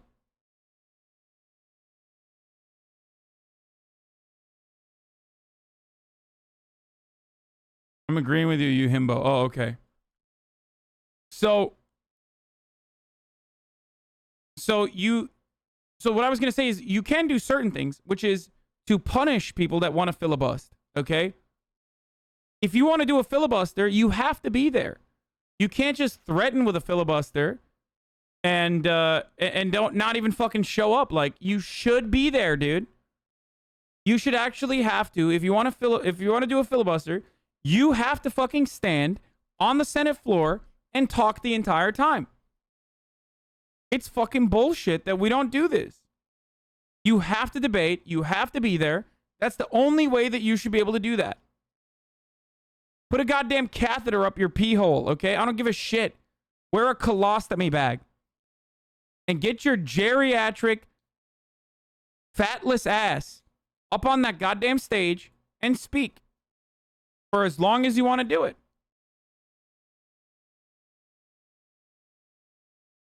And I do think that it's bullshit we won't do this. If we're not going to be able to abolish the filibuster, which we're not going to be able to do, like, it's just not going to happen, then we absolutely should, at the very least, do what Joe Manchin suggested, which was make the filibuster punishing.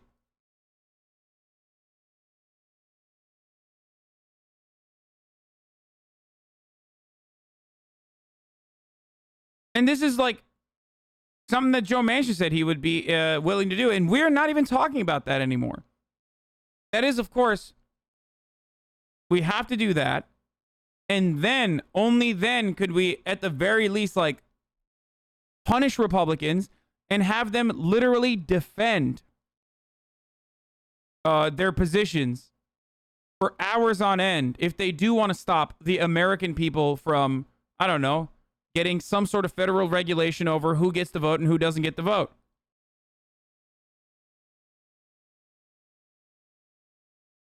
Divided Senate. The fight is not over. Vice President Kamala Harris presided over the Senate during her party's failed attempt to advance a voting rights bill. The motion is not agreed to. Every Democrat voted yes, but it was not enough to overcome a Republican filibuster. This vote, I'm ashamed to say, is further evidence that voter suppression has become part of the official platform of the Republican Party. The For the People Act, it always was that. It always was that, and it always will be that. Would have expanded early voting and same-day voting registration. ended partisan gerrymandering, and increased federal funding for election security.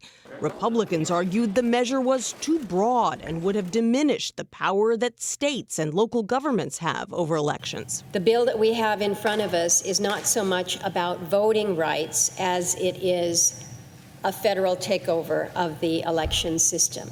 The push for a federal voting rights law comes. Yeah, which is good and should have happened. What the fuck? And like, it wouldn't be necessary if Republicans weren't such sick fucks. Or the Democrats back in the day weren't such fucking sick freaks that they literally did everything in their power to maintain like the segregated hierarchy of power that they have.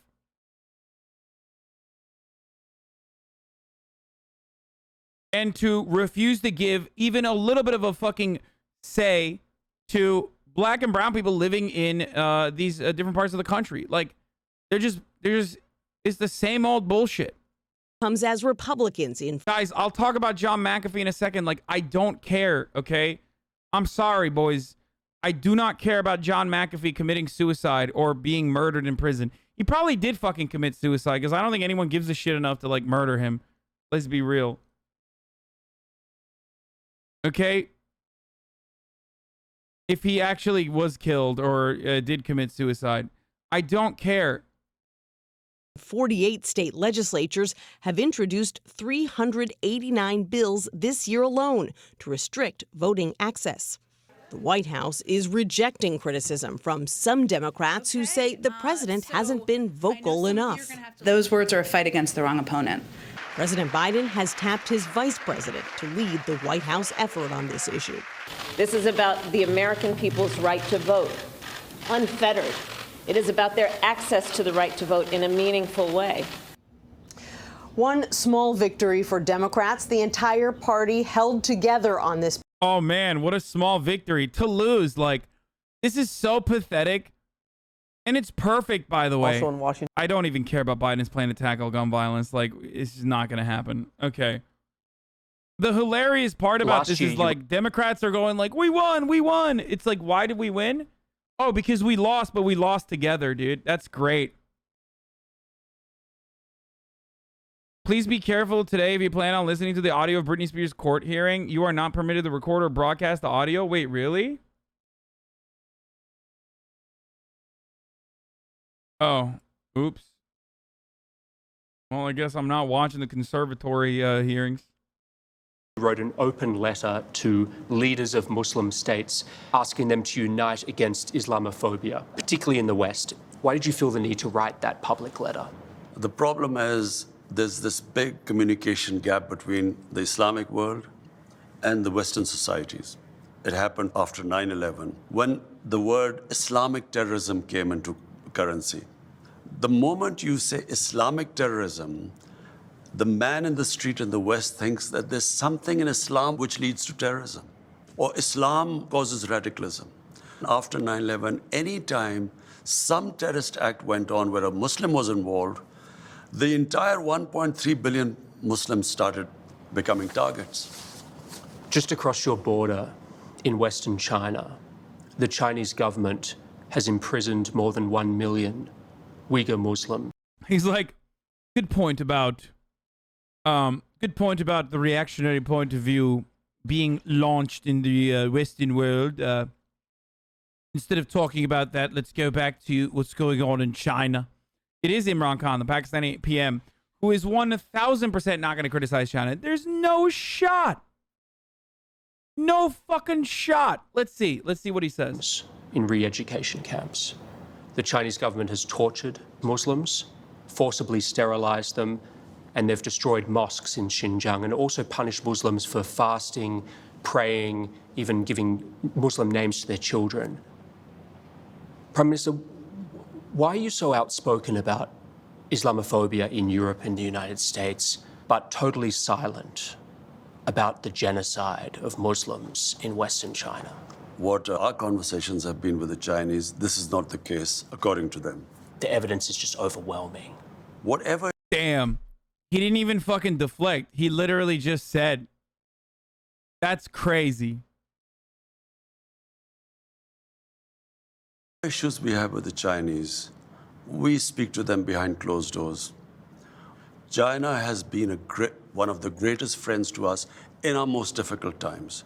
When we were really struggling, our economy was struggling, China came to our rescue. So we respect the way they are. And whatever issues we have, we speak behind closed doors.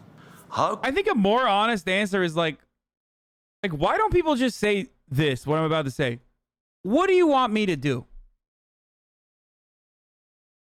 Like, why doesn't he just literally say, what do you want me to do?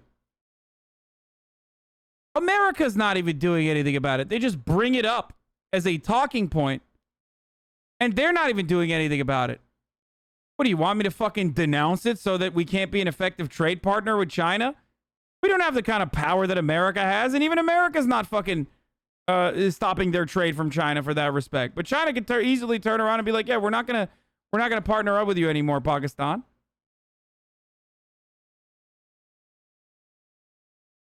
You know what I mean?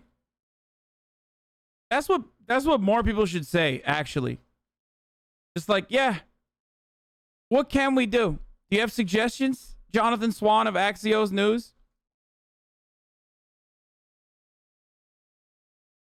If they come back with a good point, you would look incompetent. But like, they don't have, there is no good point there. There's nothing you can do. Just like, even when I talk about like American imperialism and the death and destruction that America either funds or supports or engages in, as an American citizen, I can't fucking stop this country. And I get pushback from my own countrymen on this issue.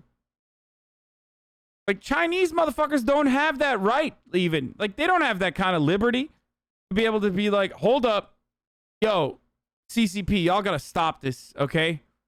You gotta stop doing this cultural genocide shit. I mean, seriously.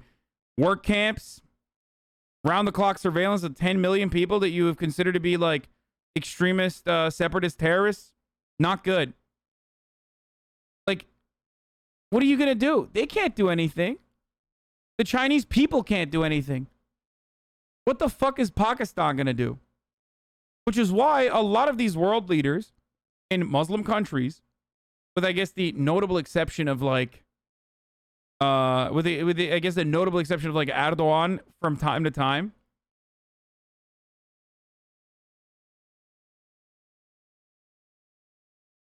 rarely ever speak out against it, and in many instances will literally run defense for China. I think that's the worst part. The worst part about this conversation is that, like, they end up running defense for China.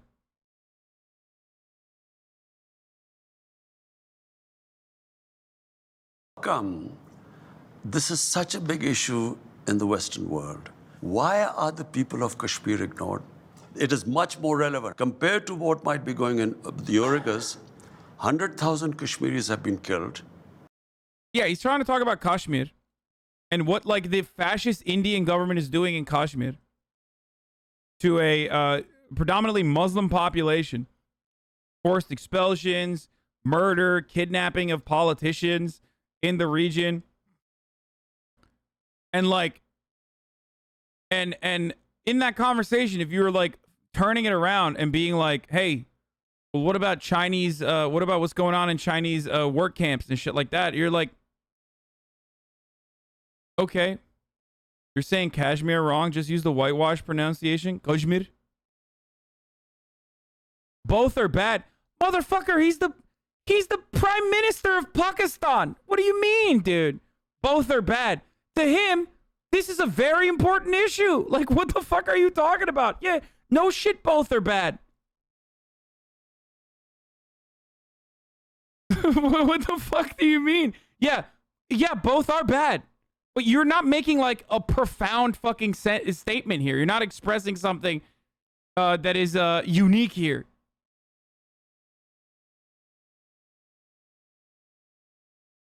The Chinese national government has over 90 to 95% approval rating with its citizens, according to Western pollsters. Not sure if you're aware of that. No, I know that the Chinese, the Chinese nation loves its government for the most part.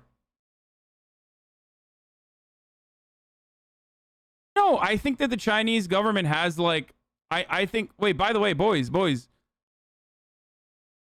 for the record, I do think that the Chinese government is like pretty fucking popular amongst its own citizens. Like I don't think that that's like, maybe not to the degree that it's like 95%, but it's certainly more popular than just say you love it or your family dies. No, I think this is a cultural difference that is difficult for people to discern, especially in Western civilization. Western societies do not understand it. First and foremost, it doesn't fucking matter if like the Chinese citizenry enjoy the Chinese government's actions or like it or have a high approval rating. Like if you ask the fucking Uyghurs living in the region that are being oppressed and their culture being fucking removed, then yeah, those guys are not super fond of China, obviously. Not the Muslim citizens. See, that's where tankies will fucking own you and say that's not even true. It's just the separatist Muslims in East Turkestan or Xinjiang. So those are the people that China is targeting. You can still practice Islam in other parts of China and be from a different ethnic background and be Muslim, and literally fucking tankies will point that out routinely. Yeah, see, there you go. The place where they're building more mosques. Yeah, dude.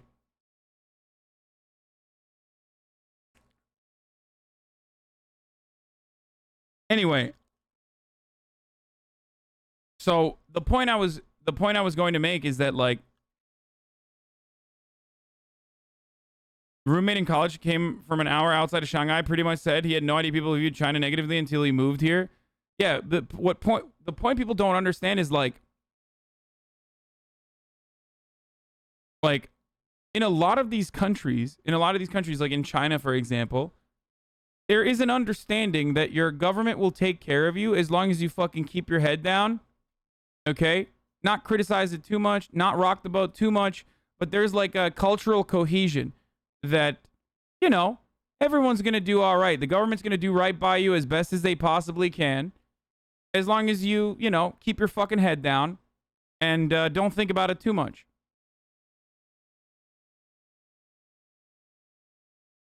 And that's part of the reason why they have that mentality. And by the way, the government does do right by a lot of people to the best of their ability. So I understand why. People have faith in their government with respect to that. Just like, I'm Han Chinese, I don't really give a shit. You know, the government's like literally building fucking high-speed rail everywhere. As long as I don't, you know, as long as I'm not like thinking too hard about it. And you know, trying to be contrarian for the sake of being contrarian, or trying to be contrarian for obvious reasons, like the lack of free speech, or like all of the control that the government has over my life, then it doesn't matter. It's like, it literally just talk to fucking, yeah, beliefful Adrian Zen shit. Man, shut up. God, China boos are so fucking weird, dude. You're just a Cinnaboo, okay? Like, you are a weeb for the CCP. Like, you have to understand that you can be critical of the actions of another giant hegemonic power in its endless conquest to also become the hegemonic global superpower against the United States of America. Okay? Fuck. I'm not going to abandon my fucking principles and my belief system and devalue every fucking criticism I have against America when China's doing it, and it's considered like a balancing counterweight to American imperialism. Shut up.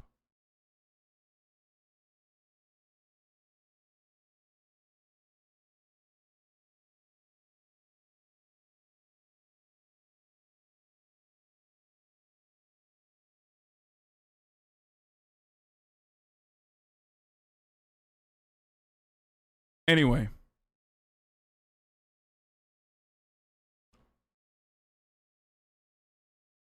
Hasan, don't you know nothing bad can ever happen under communism? It's like the people are still evil or something like that. Well, first of all, like, saying that China is communist is kind of wild.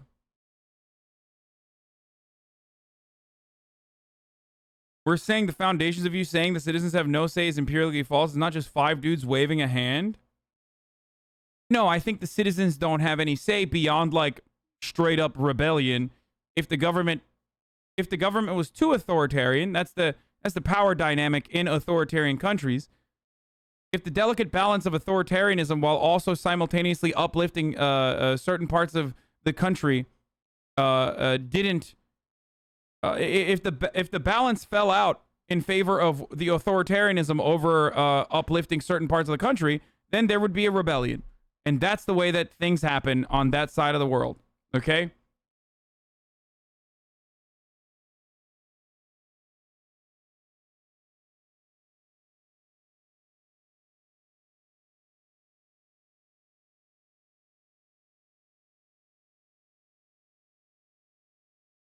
Anyway.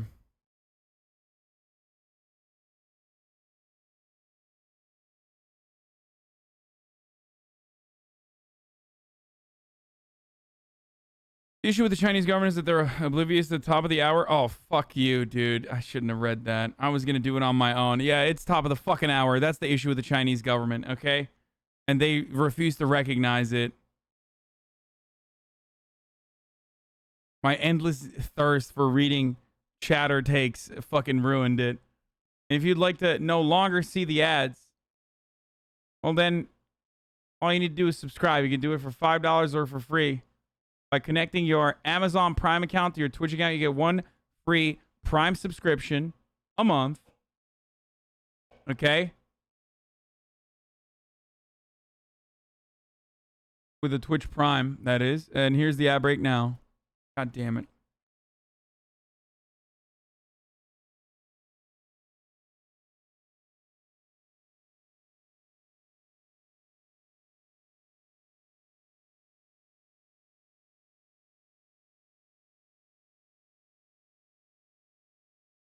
Okay.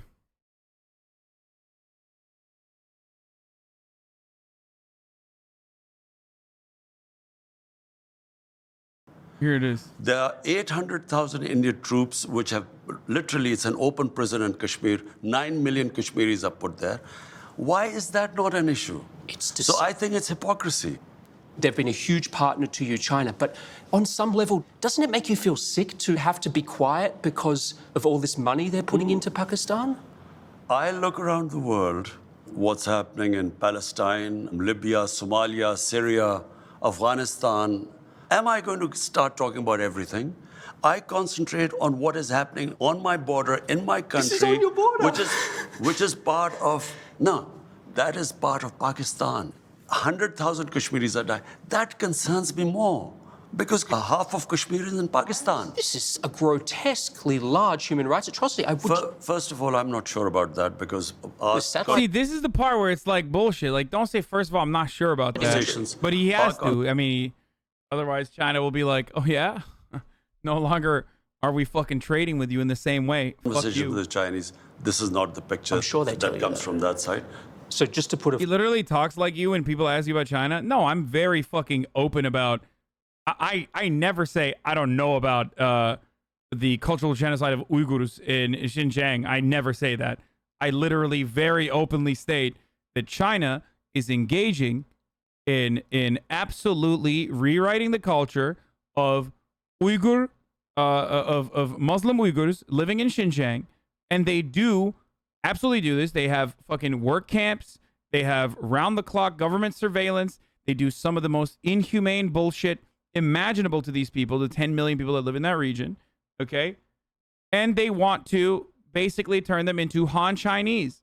They want to destroy any kind of like attempt that they may have in the future to build like an autonomous East Turkestan, okay? That's it. That's just the truth. Like, that's literally the fucking truth.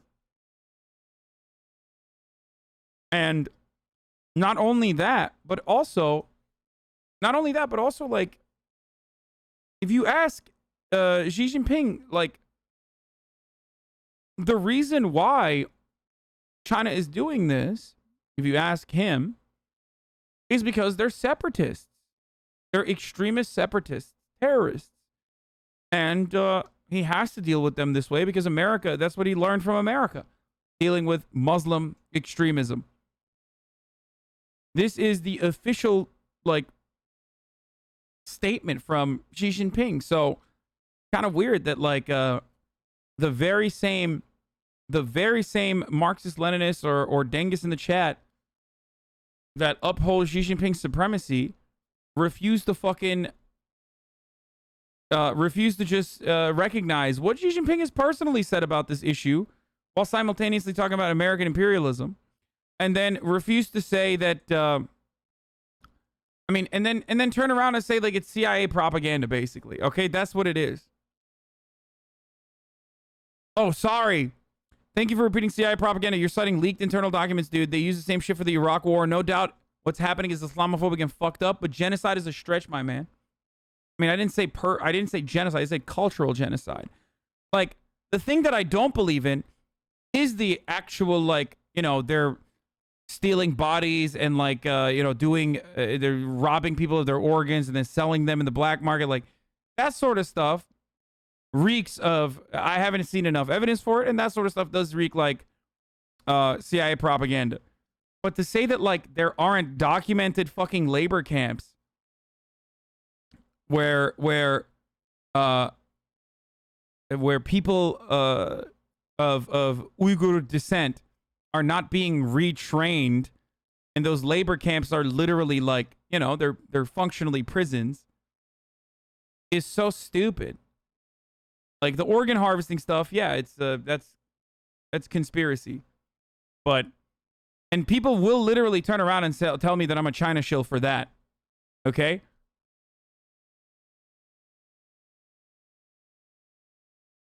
I love this community because you have edgy anarchists, hardcore MLMs, and sock them libs who think they're the most radical people in the chat, but actually have no idea what's going on. A fine point on this. You are not in any way concerned about the Muslim Uyghurs in Xinjiang. Our discussions with China. He's just like, this conversation was supposed to, for him, this conversation is supposed to be about Kashmir and why the Western nations don't give a fuck about what's happening to Muslims that he feels that he's supposed to be protecting. Okay? And in a way, Jonathan Swan is like literally proving, what his point is, which is that, like, no one gives a fuck about Muslims unless it's like, unless they're victims in the hands of America's, like, foreign adversary.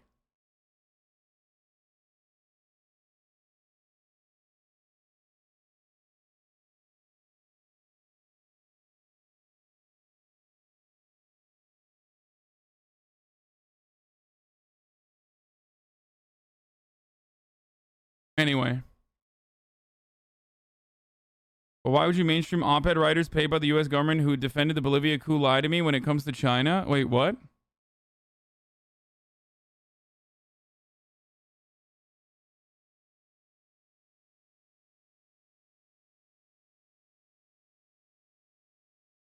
Organ harvesting isn't CIA propaganda. It's a Chinese cult propagandizing, thinking that they're cult members of sacred organs. They run the newspaper, the Epoch Times. Yeah, you're talking about Falun Gong.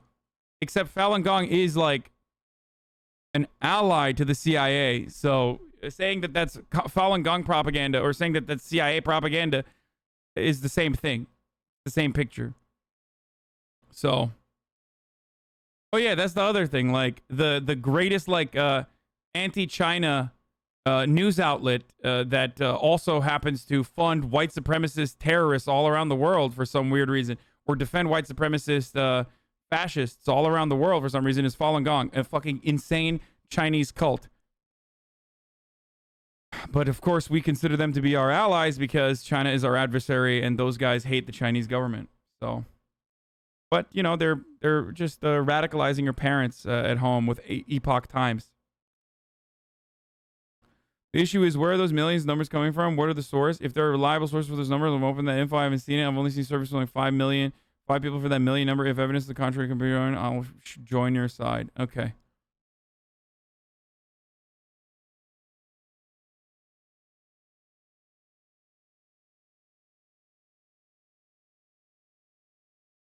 No, I haven't said anything about McAfee yet. And will always be behind closed doors.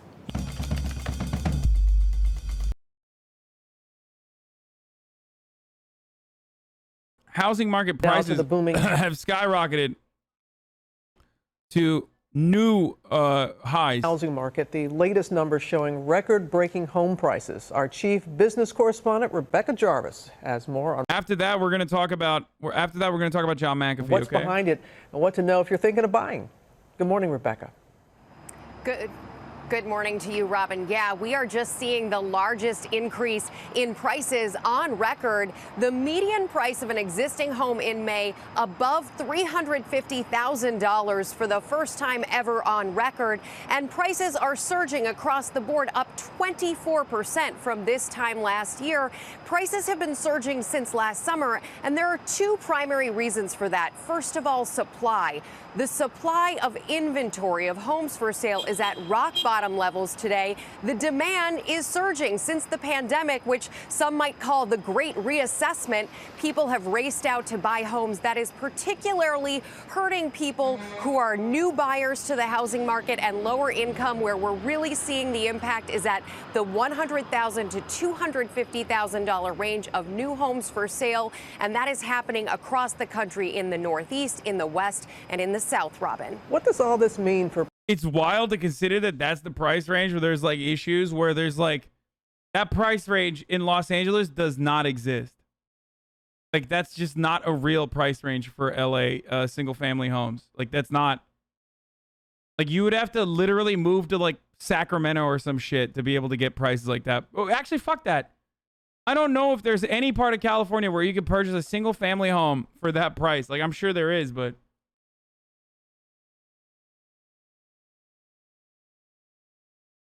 $150,000. Prices, Rebecca, going forward, and for anyone who is in the not even market Sacramento to buy a new either. home.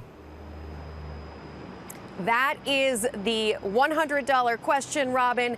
It is still a seller's market, and frankly, economists believe it will remain that way for at least the rest of this year and going into next year. Buyers are still facing bidding wars in so many cases. The average home remains on the market for about 17 days, Robin. If you're thinking of buying, the most important thing is not to overextend yourself. As we saw in the pandemic, anything can happen. Motherfuckers are crazy too. Like people are so disgusting. Like the sellers in this market are so ridiculous that they see what's going on in the entire country and they're like, no, I don't give a fuck. I'll wait. Like the shit that people have pulled off on me when I've like gone in with a asking price offer with no other offers out there, it blew my mind, dude.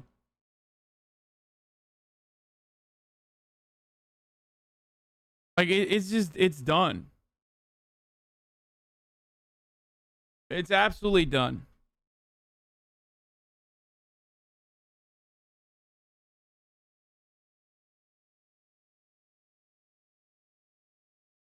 Robin? Good advice there, as always, Rebecca. Thank you. Well, hey there, GMA. We've been in the market for a house for the past few months. I'm in Arizona, one of the lower median markets, and we can't find anything decent under $450K. Yeah. Yeah, people. It's kind of wild that like. It is kind of wild that people are putting up these houses with like, or people are willing to purchase these houses for these prices because like. They are fearful that the interest rates are going to increase inevitably in an effort to control inflation. So they want to get ahead of that and like buy when they can, except they're buying like super inflated prices.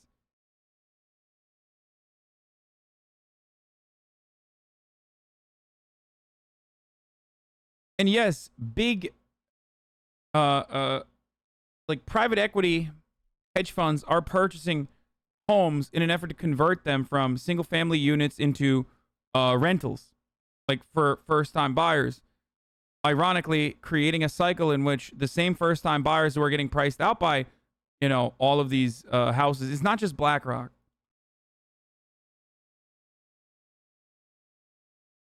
BlackRock is just like symbolic to use. They're turning around and making those people into renters because they're locking them into renting homes permanently rather than purchasing them because the price is too high. And then you're eating away at the original capital that you accumulated to be able to purchase a home, rendering that useless because it's like no longer enough for you to purchase a house.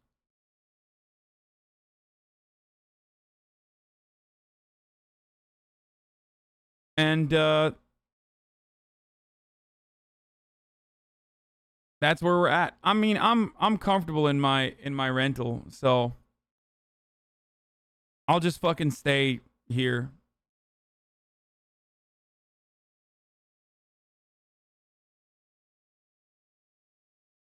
Yes. Ladies and gentlemen, John McAfee, the antivirus software entrepreneur, has been found dead.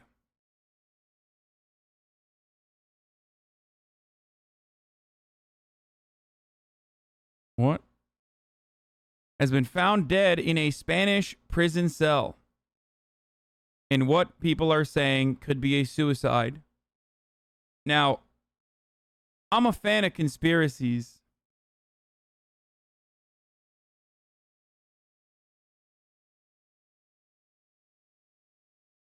Hasn't he faked his death before? Yes. But I don't know if he's fucking faking here because, like, this is pretty official.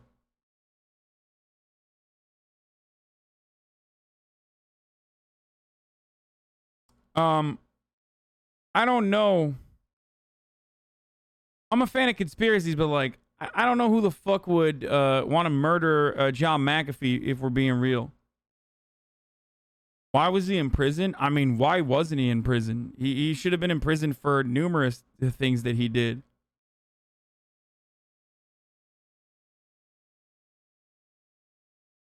Like, what? Could be tax evasion. Could be, like, murder, which he, you know, may or may not have committed.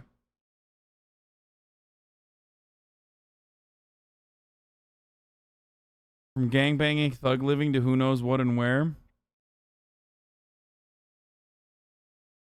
Dude, what is this? What the fuck? Oh, here. This is why everybody's saying it's murder. Getting subtle messages from U.S. officials saying, in effect, we're coming for you, McAfee. We're going to kill you. You're going to kill yourself. I got a tattoo today just in case. If I suicide myself, I didn't. I was whacked. Check my right arm. Whacked available only on McAfeeDex.com.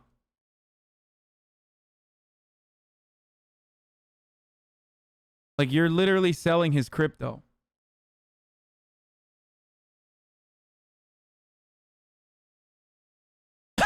When I predicted Bitcoin at 500,000 by the end of 2020, it used a model that predicted 5,000 at the end of 2017.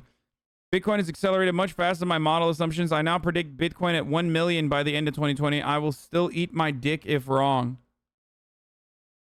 Spain court approves extradition of antivirus software pioneer John McAfee to the U.S.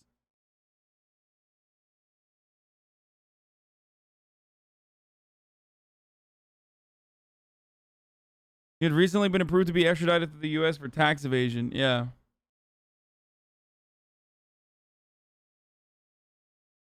I mean, this guy, like, I mean, he's wild. He's wild. He's a wild guy.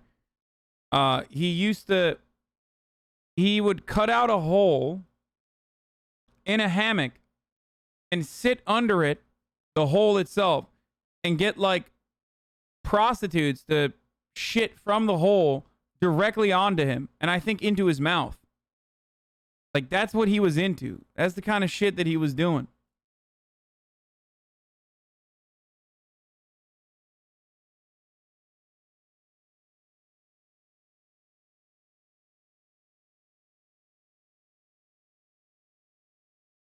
He murdered his neighbor because he suspected his neighbor had killed his dog, I think. Like, that was the story, right? Didn't he hire, like, or get his guards to fucking murder his neighbor? because he thought his neighbor poisoned his dogs. Or he knew that his neighbor poisoned his dogs.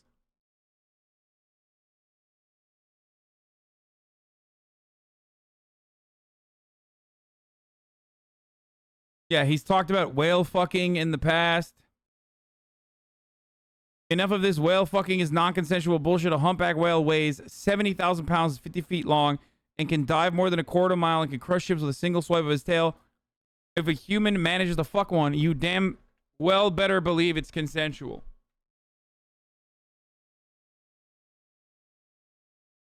I mean, he was a libertarian through and through.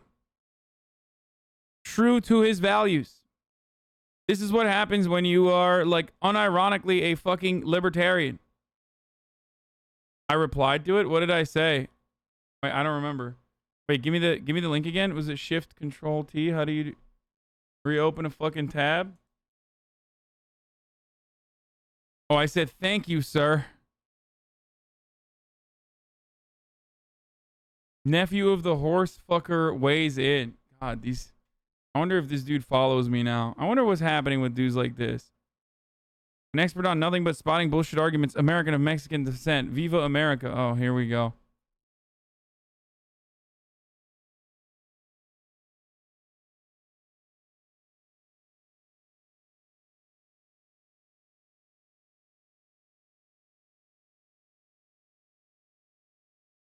Edward Snowden said, Europe should not extradite those accused of nonviolent crimes to a court system so unfair and a prison system so cruel that native-born defendants would rather die than become subject to it. Julian Assange could be next. Until the system is reformed, a moratorium should remain.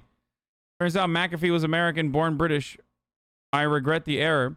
Because everything with McAfee is complicated, it turns out he was still born in America after all. He was merely born outside the United States. I regret regretting the error.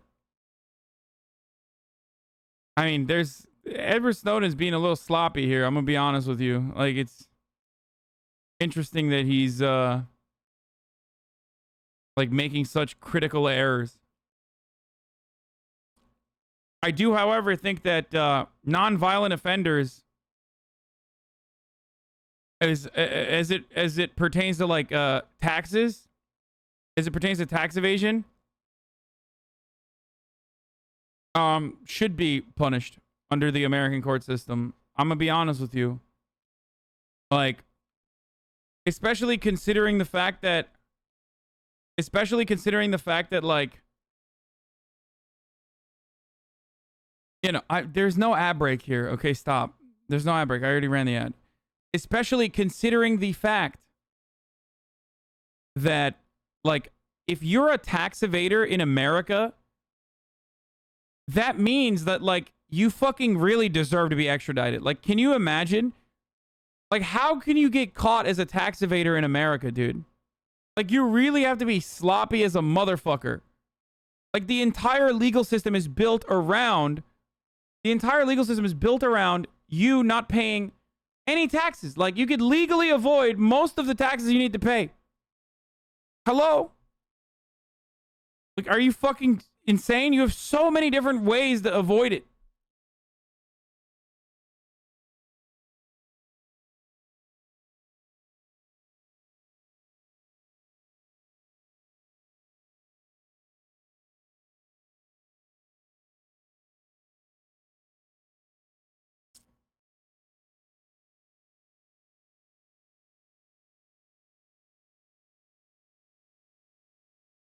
But of course, everyone is going to turn around and, you know, use this for their own propaganda.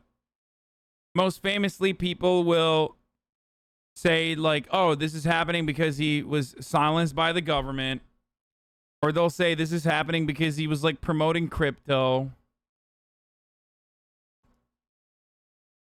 I just don't know why he would, I don't know who the fuck would murder him, really. Like, he's not... I'm sorry, boys. I don't think he's all that significant. Like, I can totally understand why Jeffrey Epstein would be suicided. But I don't know why the fuck anyone would murder John McAfee. Like, no one cares, dude.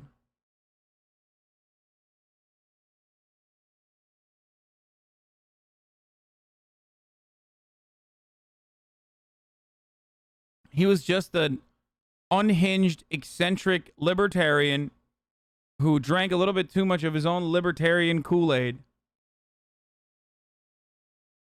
You know? So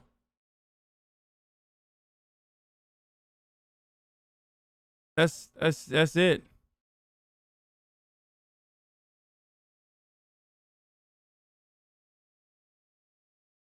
James Corden and Ariana Grande did a musical number about lockdowns being over. Oh my fucking god. Okay, I'm gonna give you guys some fun news, some good news. Here is India Walton, who is an unconditional socialist and also now the mayor of Buffalo, New York. So much respect to the people of Buffalo. Sorry I made fun of the Bills. Okay, go Bills. Let's hear some good news here. Yourself a socialist? Oh, absolutely. The entire intent of this campaign is to draw down power and resources to the ground level and to the hands of the people. And when we think about socialism, you know, we're perfectly fine with socialism for the rich. We will bail out Wall Street and banks and give $1 billion in tax incentives to one of the richest people in the world to build an empty Tesla factory in South Buffalo. And when it comes to providing the resources that working families need to thrive, socialism becomes scary at that point. So I'm very proud to be a democratic socialist. I am proud to have the support of Buffalo DSA and National DSA. I received a call from Congresswoman AOC this evening, and I'm just excited to be a part of this movement that is ushering progressive politics into Buffalo. Being the third poorest mid-sized city in this country, we should be considering how we begin to eradicate concentrated poverty and disadvantage, and democratic socialist leanings are a big step in getting us there.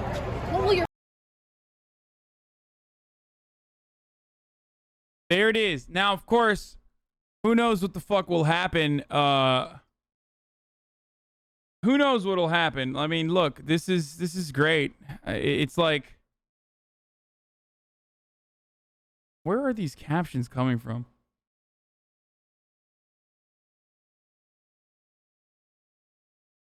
It's great to see.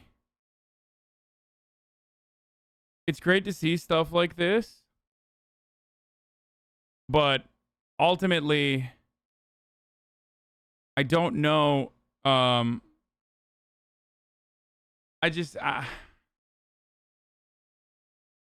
don't know what kind of power she will have. You know what I mean? Yeah, I do have the Chrome extension.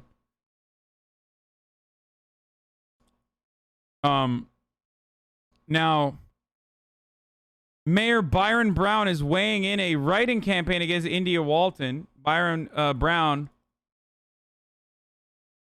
is lost the challenger India Walton in the Democratic primary for mayor, and is now trying to salvage a fifth term through a write-in campaign in the November general election. I mean, he already lost, so a bit of a copium there. Hopefully he won't try to do that. This is embarrassing, but like the dude had 4 fucking terms, dog. Like, what do you want? Another one? Jesus Christ.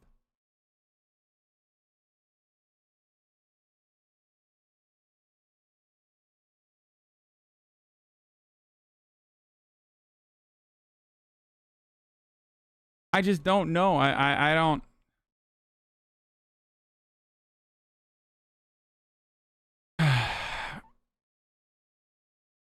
I don't know how much gridlock will be thrown in her face as opposition in an effort to like stop any sort of momentum.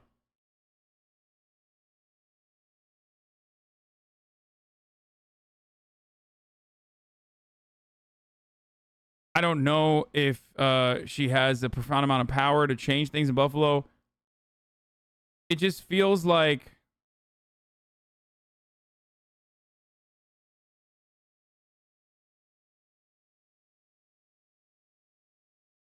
I mean, yeah, it's good news because it is at the very least building a base for further organizing and political work. Let's hear what else she had to say. Today is only the beginning. From the very start, I said, this is not about making India Walton mayor of Buffalo. This is about building the infrastructure to challenge every damn seat.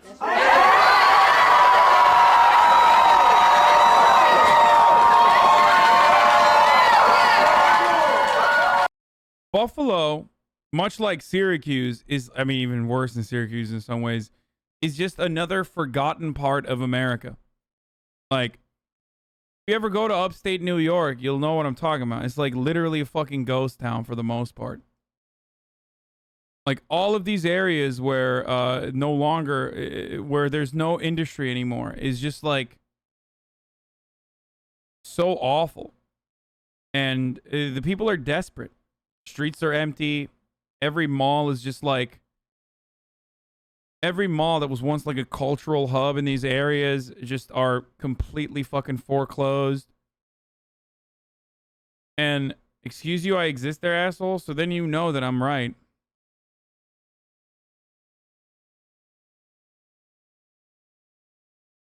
It's all desolate for the most part. And that's actually the reality for a lot of America. That's true, Big Diesel. You're right.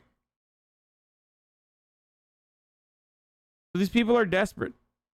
And in their desperation, they are willing to even turn and believe someone who speaks to their needs coherently, even if that person is a self-proclaimed socialist in a red-ass part of the country. So from the very start, I said, this is not about making India Walton mayor of Buffalo. This is about building the infrastructure to challenge every damn seat.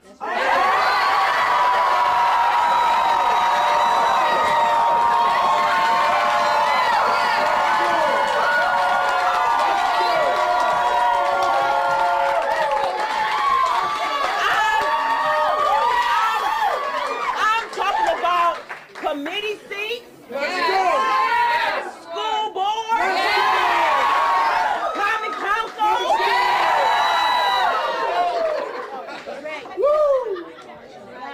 All that we are doing in this moment is claiming what is rightfully ours. We are the workers. We are the workers. We do the work. And we deserve a government that works with and for us.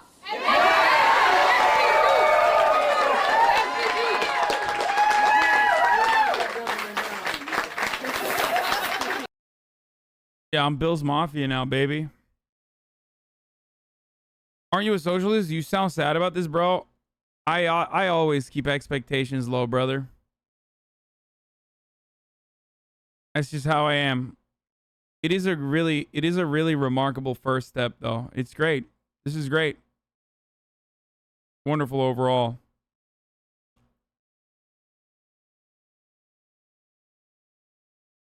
It's sad, man. A lot of parts of this fucking country are just so sad.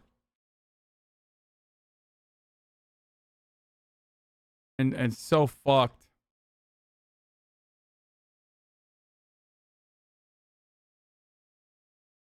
Anyway.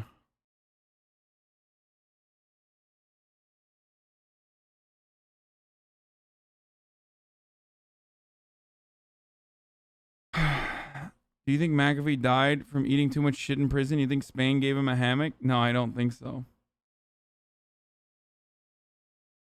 All right, let's take a look at some lib. That was terrible, by the way. But anyway. You're literally making an example out of me because I said one critical thing about you. Dude, the one critical... How are you so fucking ignorant to, like, what you just said? You literally said... no matter how woke a guy is, they are low-key pedophilic. You think that's like a normal criticism? For me saying I simp for Ariana Grande, you accuse me of being a fucking pedophile, dude. Or, sorry, low-key pedophilic. I'm not even angry, but I'm not some angry incel guy. I'm not a guy. I'm a queer person who likes women. I'm not saying because she's petite or short, she's a child. I'm saying you excuse folks based on their appearance. This skit is dog shit. Yeah, I'm fucking joking. Like, I'm literally joking. This skit is fucking obviously dog shit. What the fuck? This is why, for the record, this is why I have to, every time there is a joke, every time there's a fucking joke. First of all, you're moving the goalpost. We're not going to get to that right now. But every time there's a joke, I have to literally sit there and be like, listen, leftists, okay? Sometimes people say things that they don't mean, okay? For example, this sketch, I actually believe is dog shit, okay? It is a horrible dog shit liberal Broadway musical. Only made partially better for a brief moment by Ariana Grande looking pretty in it, okay? And the joke is that I'm a simp who says one thing, but then simps for someone and then changes their mind, okay? That's the joke. Now, I have to sometimes explain that to you. The joke is that I'm the simp who is changing his mind on an otherwise very clearly dog shit sketch because Ariana Grande's involved in it. And the other joke is that, like, I'm a gigantic Ariana Grande simp. Okay, so this is a double joke. Okay? So sometimes people say things that they don't actually mean or exaggerate in an effort to derive humor out of something, okay, out of an issue. Now, what you're supposed to do in that situation is go, oh, wow, like, this is pretty funny. Or, oh, wow, like, Hasan doesn't normally mean this, so he might be joking. So what you're supposed to do, if you've never actually experienced humor in the past, in your life, is when you see someone, like, laughing at something like that, you can try it for yourself. Just go, ha, ha, ha, ha, ha, ha, ha, ha. See how that makes you feel on the inside. Okay? So that's what jokes are. And that's how you're supposed to react. Or you can turn around and say that tiny women are, people that like petite women are pedophilic, despite the fact that, they're fucking women still. But all of a sudden they're considered girls. Or say that you're low-key pedophilic, and then follow up on that original assertion with, like, additional statements.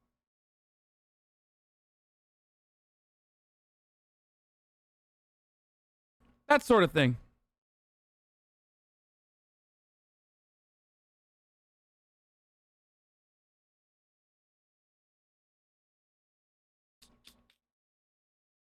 Literally admitting to telling lies right now. The end don't justify the means. Even if it's funny, it wasn't true and it was high-key problematic. Shut the fuck up, idiot. That person is also joking. It's a little bit harder to understand through text, but I know because I know the context, because I know that there's like a 14-month sub. Obviously, that person is clearly joking.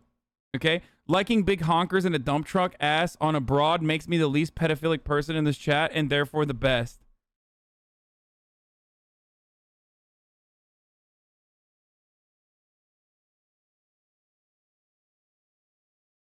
Yes, teaching chat how to react to humor and jokes more or less is also low-key, or rather high-key, ableist.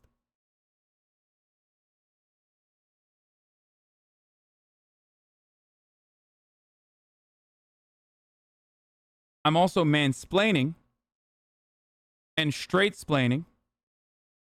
But, these are things that happen. So, anyway, guys, you will chill out eventually, I think. I hope. One day.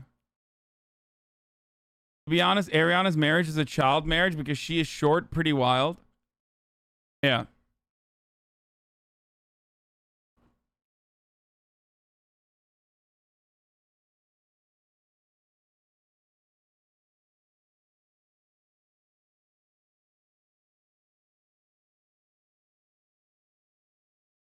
Jokes are kind of pedophilic, not gonna lie. For the record, chat, I was joking.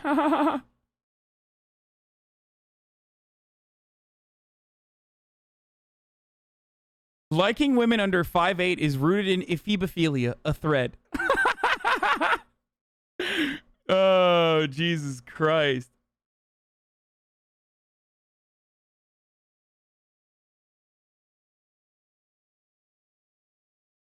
Is my girlfriend a cougar if she's taller than me? Yes.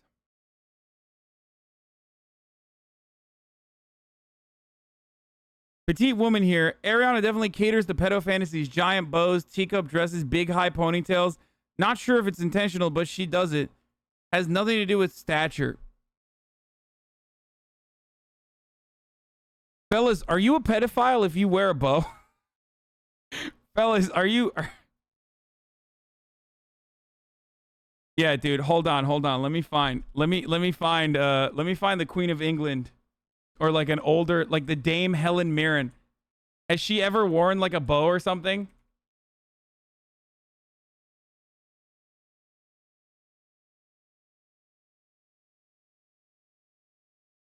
She needs to fucking stop. She needs to stop catering to pedophiles, okay? I'm serious. She needs to stop catering to pedophiles, dude.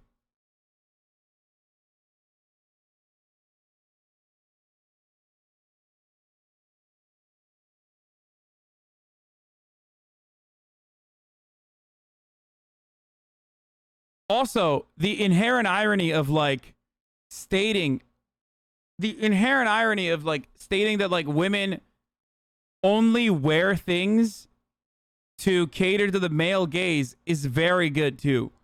Very good. A lot of fucking feminist arguments in the chat today. It is really good.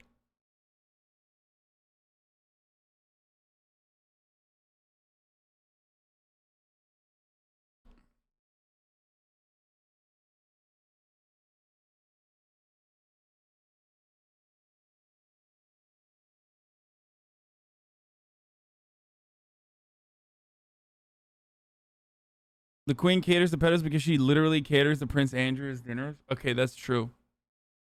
Just stop talking about women. Okay, we're banning women going forward from the broadcast. No more women talk. People can't handle themselves. And they will say... they will say whatever comes to mind, no matter how psychotic it might come across. These takes always blow up on TikTok and Twitter. Shit blows my mind. I don't know, like, I don't know where it stems from. Like, I don't know why or where this comes from.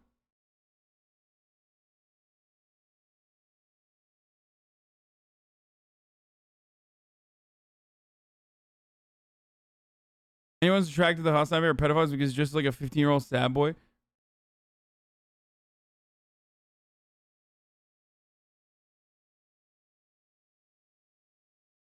Everyone knows her parents were given tangos to arrange her child method or child marriage.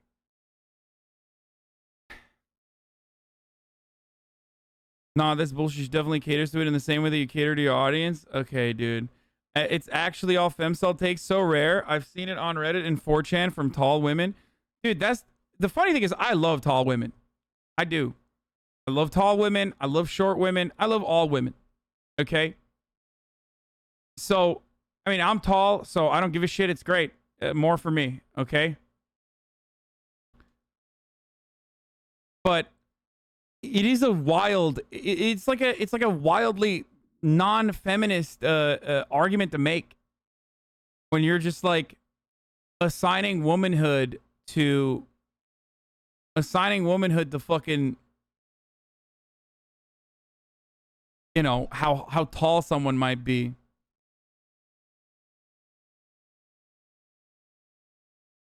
The queen is catering to pedos. Another bow wearing pedophile caterer. Fucked up.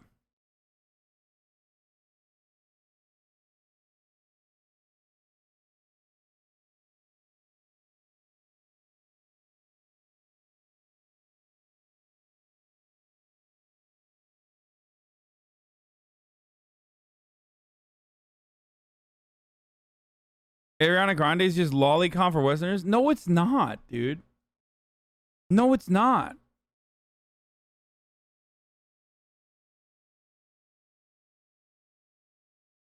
You are being super ignorant by pretending not to acknowledge that some of men's preferences stem in pedophilia.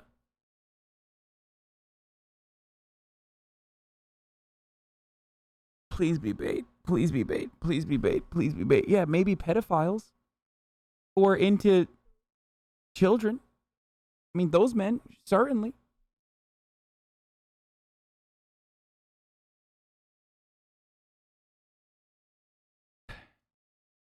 No shot, dude. No shot. It's bait, right? It's got to be bait, right? Dude, then what do we look like to the outsiders? Okay?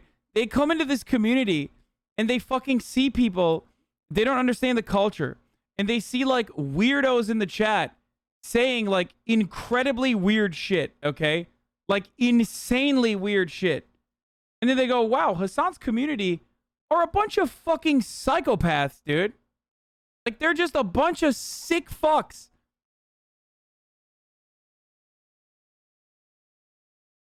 Hairless, small. I see what chatter means. Don't hate me, LMAO. What the fuck? Only the hairier you are, the more womanly you are. I'm saying not wrong.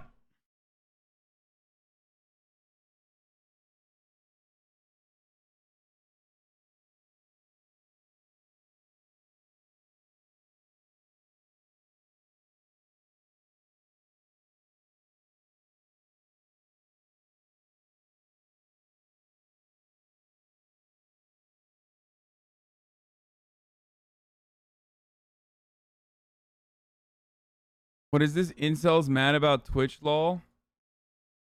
Okay, we gotta move away from this, dude.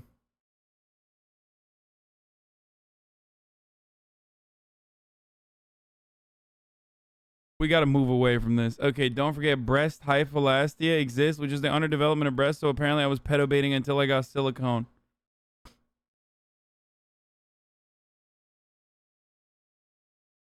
Dude, it's like kind of... It is actually wild that people are saying this stuff because, like, you're like shitting all over women right now. Like, one, you're saying that like women dress a certain way exclusively for the fucking male gaze, and they deliberately are like pedo baiting by dressing up in like whatever way they want to. You're saying that like women, again, subscribe to the male gaze in an effort to like be hairless. Like, you have your own personal preferences. Maybe you don't want to fucking wax, okay? Maybe you think that that's a lot of effort, and goddamn it is. But like, to assume that like every woman that doesn't subscribe to your own points of view, like or own your own way of life, is automatically pedo baiting and like literally just doing it for the male gaze is psychotic, dude. That's crazy. Please, that take is real on the internet. It's fucked up because there are a lot of reasons to shave. There are really cute doll-like clothes. It's feminist to do what makes you happy, not worry about pedos unless you have to, and not worry what others think. Yeah, bad take is on female beauty standards do stem from pedophilia. Short, small, hairless, submissive, etc. Like, that's fucking insane, dude. That's an insane take.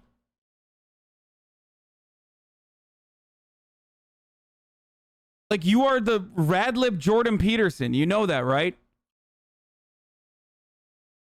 Like, are fucking adult women not hairless? Are adult women not small? Are adult women not submissive? Like, what the fuck? What is this? Look at this child, Diage.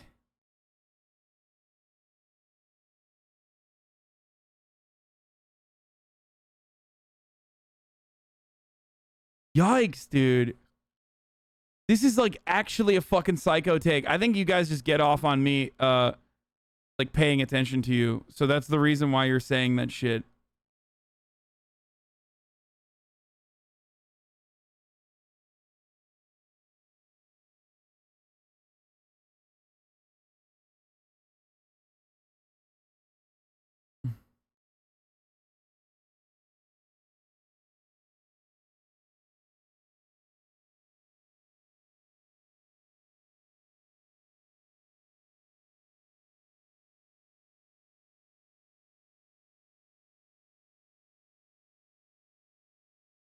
Anyway, I mean, I gotta move away from this. Like, I gotta move away from the subject here. Incel tears. Apparently, there's an incel that's like upset. Is made up.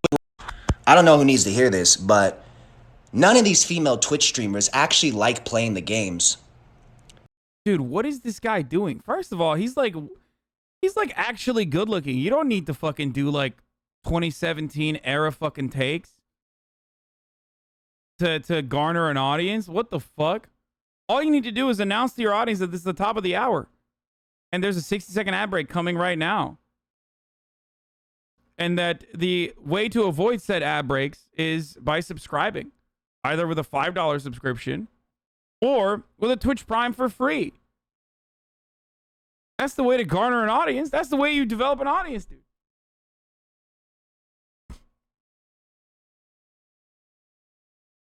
That was a good one, and I fucked you guys up. You know this. Especially at a time when a lot of you were spamming for the ad break. And I just fucking got you. Let's go, baby. Woo! Now, there's another way to avoid the ads. You can use a VPN or an ad blocker as well. But here's the 1 minute ad break now. All right, let's see what this fucking incel dipshit had to say. I don't know who needs to hear this, but none of these female Twitch streamers actually like playing the games. Every single bit of it is acting. You do realize that the original Twitch community was all people who loved to play the games. Now, the Twitch community is made up of big tits that you're coming for the tits instead of the game. What the fuck happened to Twitch? Bro, this dude is literally, like, this is actually a school shooter. Oh my God. I hope that he does not have guns. Literally. I'll take one for the team. I'll be this asshole male that's calling out all these female Twitch streamers because you know what? At the end of the fucking day, to have an OnlyFans advertised on Twitch, it's for fucking video games. Bro, is this... Dude, is this guy all right, dude? What the fuck? Oh, I love that, dude. Hey, what's up? You guys, everybody knows you're here for my fucking milk jugs, okay? I got the biggest titties in the game. You're fucking up the boys, shit. This is the only thing we had. No, there's no way this is real. Is this actually real? Average LSF poster? Yeah, the most normal LSF poster, dude. What the only thing we had. Now we don't even have Twitch because you dumb big-titted fucking thoughts want to take it from us and then act like you actually like the games. You don't like these games. Sit the fuck down. Okay. Okay, here's one.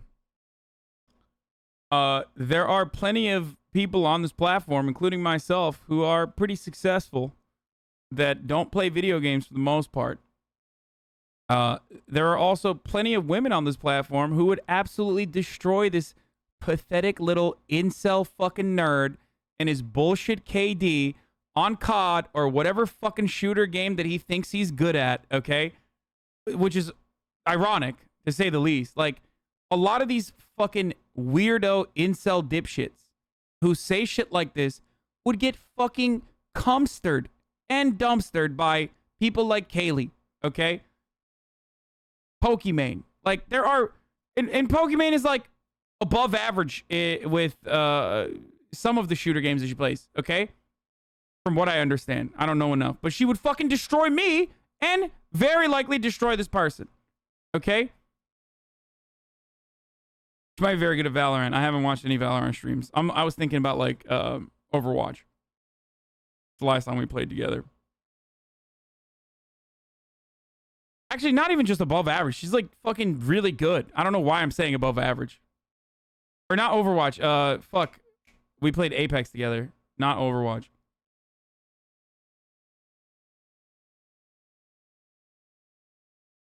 There are like a million. I'm not talking about League. I know she's good at League. There are like thousands of fucking women gamers that would just fucking destroy this person. Yeah, Kaylee is a fucking...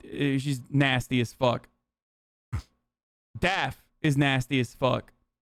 In, like, pretty much every fucking game that she picks up. Let me just say something to all the fucking weirdos out here, okay? The reason why nobody's watching you on Twitch and your Twitch career is not fucking taking off is not because of like Amaranth coming up with the newest way to, I don't know, do ASMR ear dick suck videos or whatever the fuck, okay?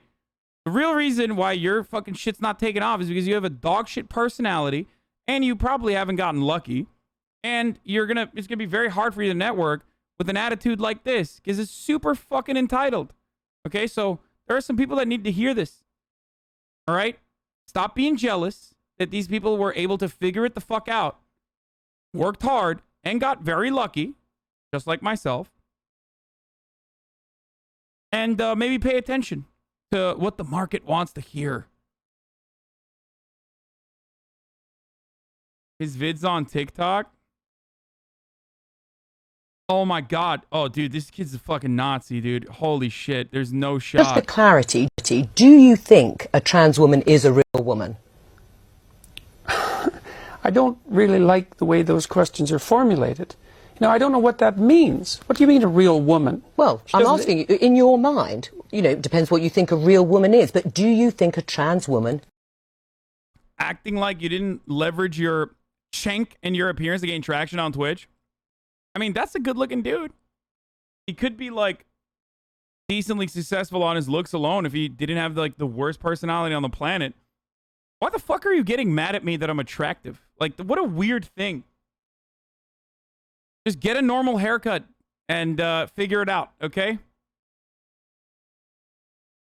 Also, I admit that I'm lucky. Like, I literally admit that luck is a profoundly important part of this process, okay? Yeah. Yeah, I leveraged Schenk, by the way. I did. I leveraged him. You know, that's why my average concurrents are significantly higher than the Young Turks for the past year. That's why because I leveraged Schenk, right?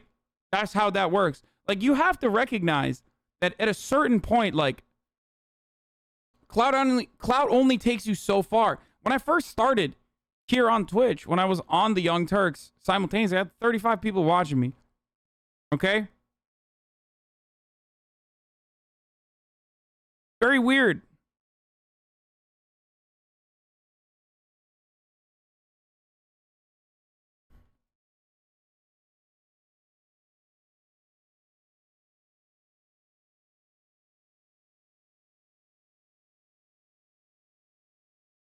It's very, very weird that people say this, especially when I also admit personally how fortunate I am and how lucky I was. Okay?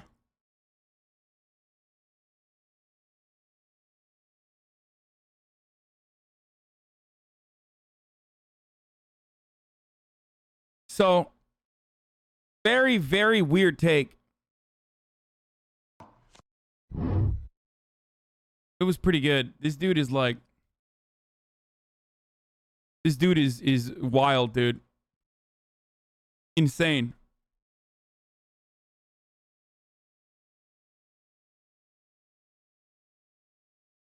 Anyway, all I gotta say to people who get like this mad over this sort of shit is that sucks to suck, buddy. It sucks to fucking suck. I'll be this asshole male that's calling out. And let's take a look at more of his TikToks because this dude's a gem. We found a Is gem. a woman. No. Why not? Because I think that women are capable, generally speaking, of having babies, and they have female genitalia, and they have an XX chromosome, and I think the biological markers are relevant. It doesn't necessarily mean that I don't think that people should be treated with respect and dignity if they happen not to fit easily into a gender category. That's a different issue. Right. But it's a matter of definition. It's a really and I good actually video. think it's a foolish argument in some sense. Because what do you mean by real? Well, I mean, you've just clarified that, though. What is this no eyebrow having ass saying here? He's not even saying anything. What the fuck is going on?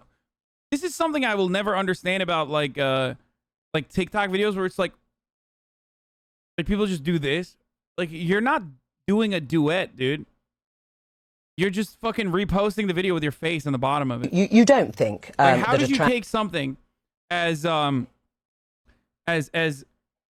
short of an entertainment period as like a fucking TikTok, which like literally doesn't go over a minute long, and then turn that into somehow just a repost? Like, it's wild. trans woman is a...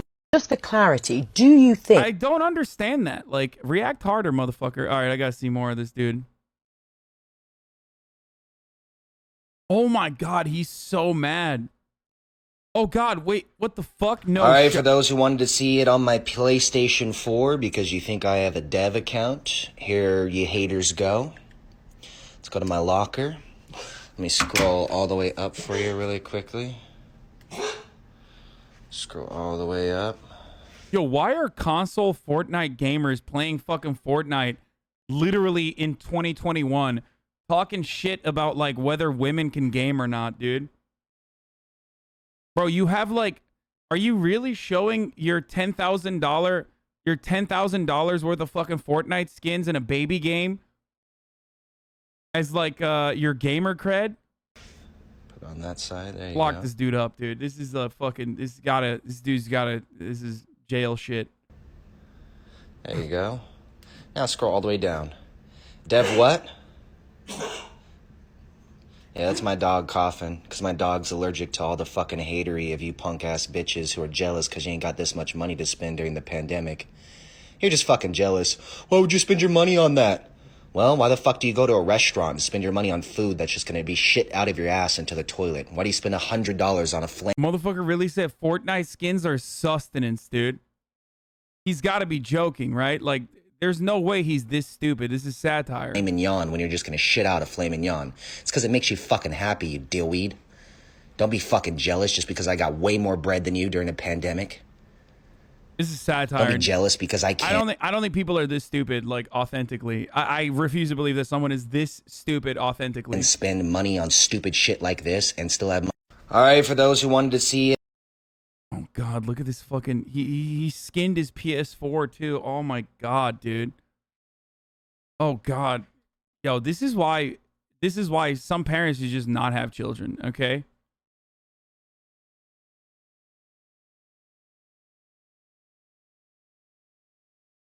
What is this? Hero of the Fatherland? Oh God. Some members of the media use their platforms to push their own. Does this guy not realize that this is a conservative broadcasting network like Sinclair? Because like he's a Jordan Peterson fan reposting Hero of the Fatherland, which let's take a look at Hero of the Fatherland real quick. Video is currently unavailable. Let's see if that account still exists, because oh, the account no longer exists. I wonder what happened.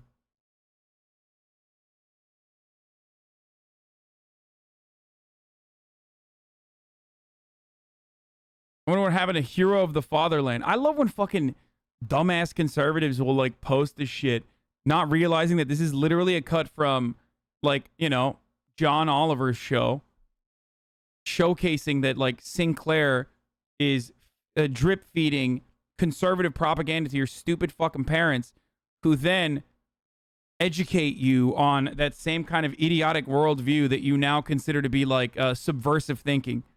You fucking dupes.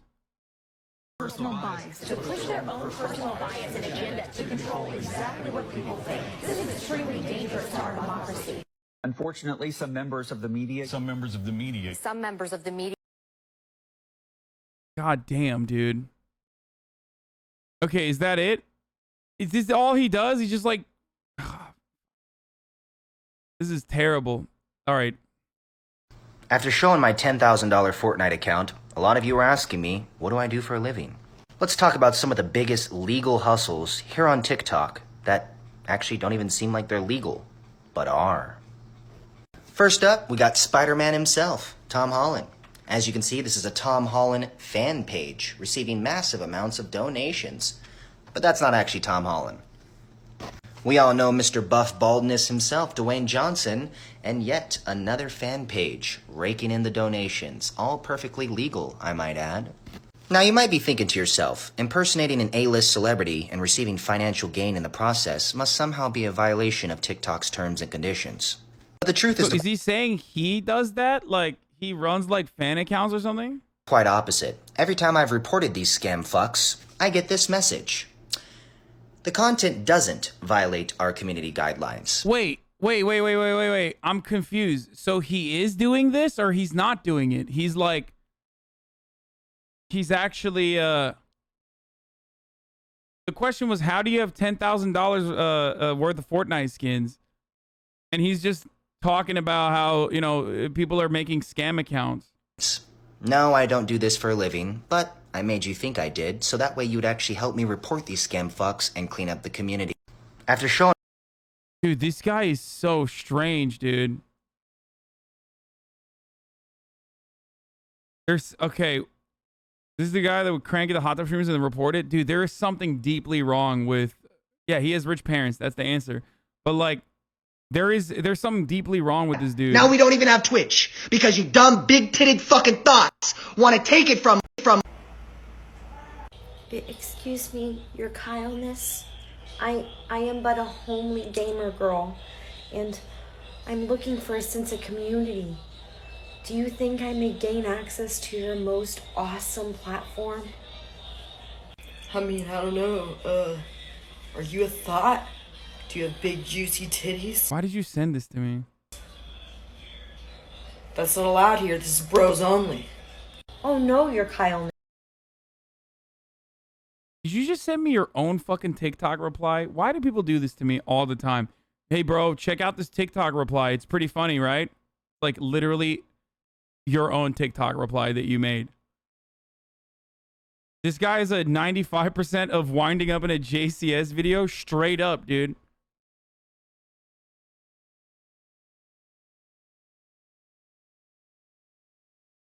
I mean, dude, this is like actually fucking scary. What's going on in this dude's psychotic mind. Actually fucking scary.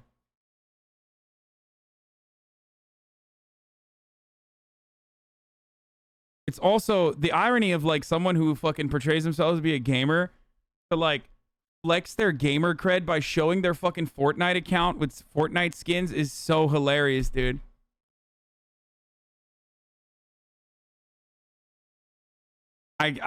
That's hilarious. This is the real Redditor energy, dude. Literal Reddit. This is just straight up Redditor energy. All right, let's just go to LSF. Fuck it. Let's just go to LSF, dude. It's time. I'm at a higher or lower game before r/livestream fail post. Okay, I don't care about that. NMP lol. Nick forgot his stream title was Healthy Day 2. I treat you. You treat me great. See? Fantastic. Yeah. 10 out of 10. Mm-hmm. Nick, put that down. Literally put it down. What is your fucking title, dude? You're trolling, right? I forgot. It was a habit. I just forgot. I treat you. You're literally in the higher or lower game? I don't know what it is. I don't care. What is it, like a Reddit game? Up, down, funk, something I made. What is this? If you don't know how it works, I will show you 2 LSF clips. You have to guess which one is right. Yeah, I don't care. I like, yeah, I don't want to see that. FEDMYSTER makes an intro for his return. It was like a light switch went off. Bro, what is this, dude? Oh my god. Dude, is there like a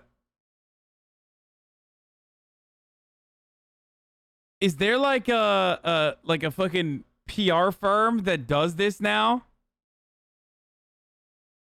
Is there like a fucking PR firm that just like helps people come back online? And there I was in this infinite, self-inflicted pit of isolation, depression, and pain. The pain I've caused others. The pain... staring off into the camera solemnly for this shot. Look, Fed's return stream was, I managed to finally make a best friend I can't sexually harass. His name is Bruno. He's a dog I bought. Shut the fuck up.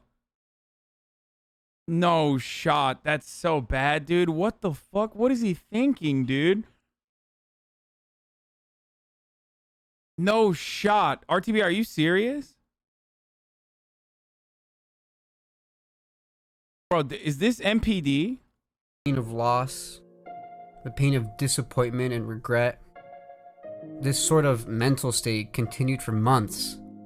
Time felt slow. I didn't want to do anything or be anything. Existing felt pointless and continuously agonizing. I was stuck in this loop, feeling constant shame and unable to forgive myself.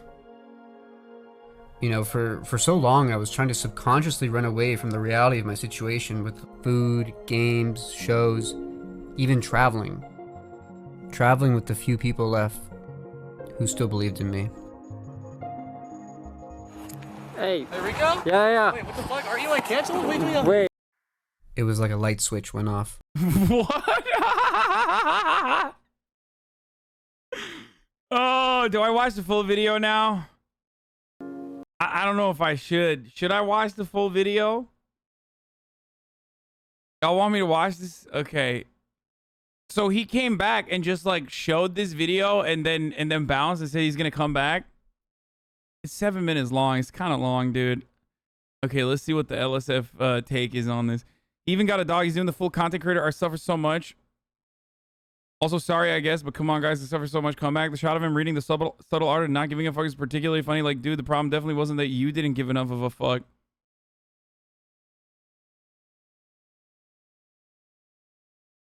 I mean, yeah, he like they're making fun of the same shit too. Like, it's like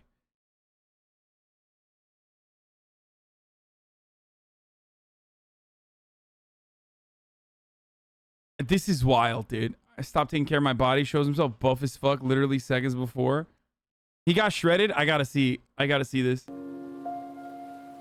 What you get by achieving your goals is not as important as what you become by achieving your goals. True. I was lost. I lost sight of my principles. Boys, let me just start off by saying, before we even watch this, I have to start off by saying that, like, you know, I'm a big fan of redemption, okay? I believe that Americans have a really draconian attitude towards criminals and towards people who have done things that are really horrible, okay? But even all the way to fucking criminals, like my feelings of empathy extend up to that degree as well. The problem is when people, like, very clearly are operating on a totally separate and oftentimes very narcissistic point of view where, like, do they make deliberate attempts to apologize to the people that they've hurt? Did they have those people forgiven them? Did they actually show that they are different now? Like, if you're focusing on like how hurt you are by this, if you're focusing on how hurt you have been by the actions that you took against other people that like actually broke them and hurt them, and then turning around and being like, but I got a dog and I got buff as fuck, like, so come on, you know, love me again, please. And there probably will be plenty of people who fucking absolutely despise like Pokimane and you know, the offline TV crowd that love Fed, that will straight up follow him. Then, you know, you're not doing a great job. I was thinking about this earlier this morning when I saw the tweet about how he was going to do a return on Twitch, and it's like, if only 6 months ago he hadn't, like, you know, went to Destiny and DGG and like literally tried to fucking create a narrative that he was actually not the he was actually the victim in this situation by like literally fucking putting a deceptively put together manifesto that backfired on him, and then ended up with like even Destiny turning around and being like, oh, fuck this guy, actually you lied to all of us, myself included, even though he originally did get involved in the drama and probably gave incels fuel there for a little bit. Like, if he hadn't done that, if he hadn't done like the reverse Uno technique 6 months ago, and then, you know, just cast himself aside and like truly tried to manage the situation and I don't know, make amends with the people that he's hurt, and then also make a genuine effort to like better himself, then that'd be a little different.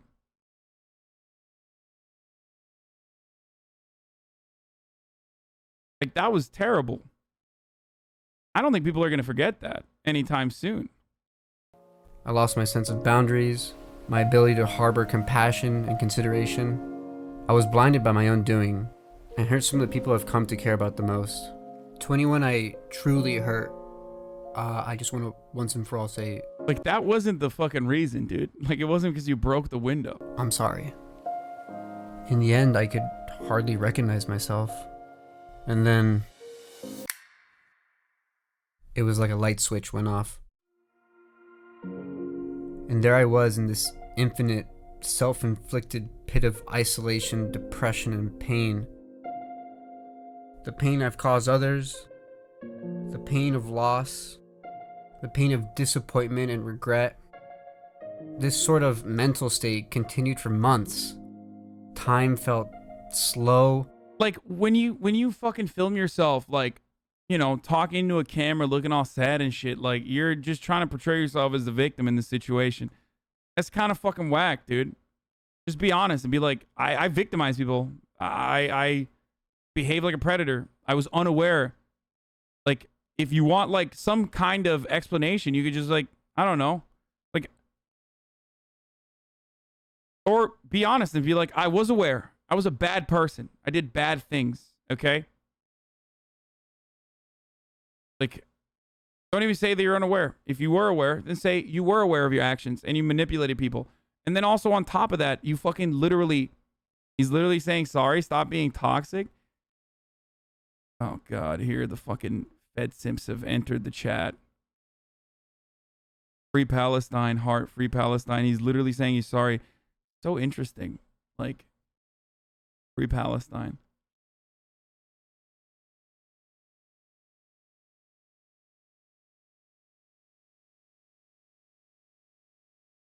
He's not saying he's like sorry. He's saying like sorry, but also like I'm the real victim here. I didn't want to do anything or be anything. You know what I mean? Existing felt pointless and continuously agonizing. I was stuck in this loop, feeling constant shame and unable to forgive myself. You know, for so long I was trying to subconsciously run away from the reality of my situation with food, games, shows, even traveling. Traveling with the few people left who still believed in me. He didn't do anything for us to apologize for. He did fucked up stuff for other people that we don't know if he's apologized to. Okay, first and foremost, I don't want a fucking apology. I don't give a shit, dude. I wasn't like a FEDMYSTER fan who feels betrayed or whatever. And I'm not a fucking Minecraft stan that turns around and is like, I'm going to hold my content creator accountable for, you know, feeling blinded by them or some shit like that. What I'm stating is like, if you're basically saying like, if you spent the past couple of months like filming yourself in with like these cool looking shots to put together a fucking compilation of like how much of a victim you have become as a consequence of the situation of your actions, like, it's bullshit. It's not, you know, it doesn't really seem that like you are totally right about Amanhut. Fed is back. Let's go.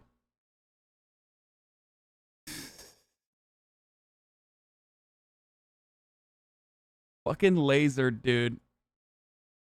Fucking lasered.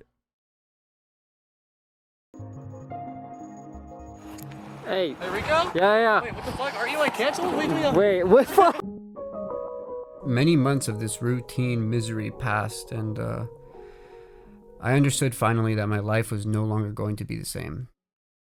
Then it happened. The day where I had enough of standing in the rain feeling sorry for myself, had enough of the version of me that created all this pain and misery to begin with. I wanted to evolve. To give myself one last chance, to find the best version of me, I had to abandon everything. Everything I thought I knew about myself and start from the very beginning. The mind is a crazy thing. It's the most precious and useful instrument in our body, but can be extremely destructive without some level of oversight, as it was for me. So I joined a mindfulness meditation group and started my spiritual enlightenment journey, as some people would say. But for me, it was more about self-discovery. I learned... Boys, you know, I went on a vacation sponsored by Raycon. I went on a vacation and, you know, now I'm good. Okay, we're good now. Learned to unlearn and understood that I can't change anything about myself unless I have... He has gotten jacked, though. Motherfucker's looking like Nick Marks. Look at this. Some insight as to how I think. So I became more aware of my thoughts and reactions, and overall just trained myself to be more accepting of... What is this shot, dude? Puts on his reading glasses to read The Subtle Art of Not Giving a Fuck. And overall just trained myself to be more... Yeah, bro, that was the problem, dude.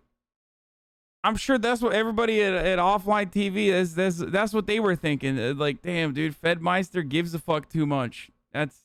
Thank God he dealt with not giving a fuck. That's accepting crazy, of, dude. Come the on. things that happen in life. I want to be like fucking. Everybody loves an underdog story. You know what I mean? Like people are motivated to forgive. I think deep down inside, people have kindness in them, and they want to believe that like people can get better. Okay, but goddamn, this is wild, dude. That something like pain is a very normal and human thing to experience, but suffering is optional. But I think the biggest takeaway for me was that I learned how to find purpose and quality in my life again, despite all the mistakes and all the pain I've caused others.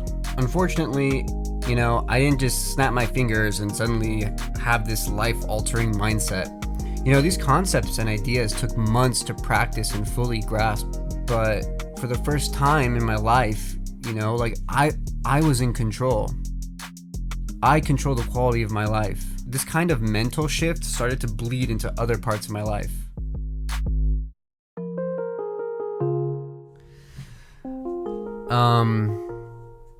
So when things kind of went down, I was just not taking care of myself. Sometimes not eating at all or eating too much. If anything, my body was a reflection of my mind. There was no discipline, no definition, and it was falling apart. I tried all sorts of quick fixes, keto, intermittent fasting, vegan.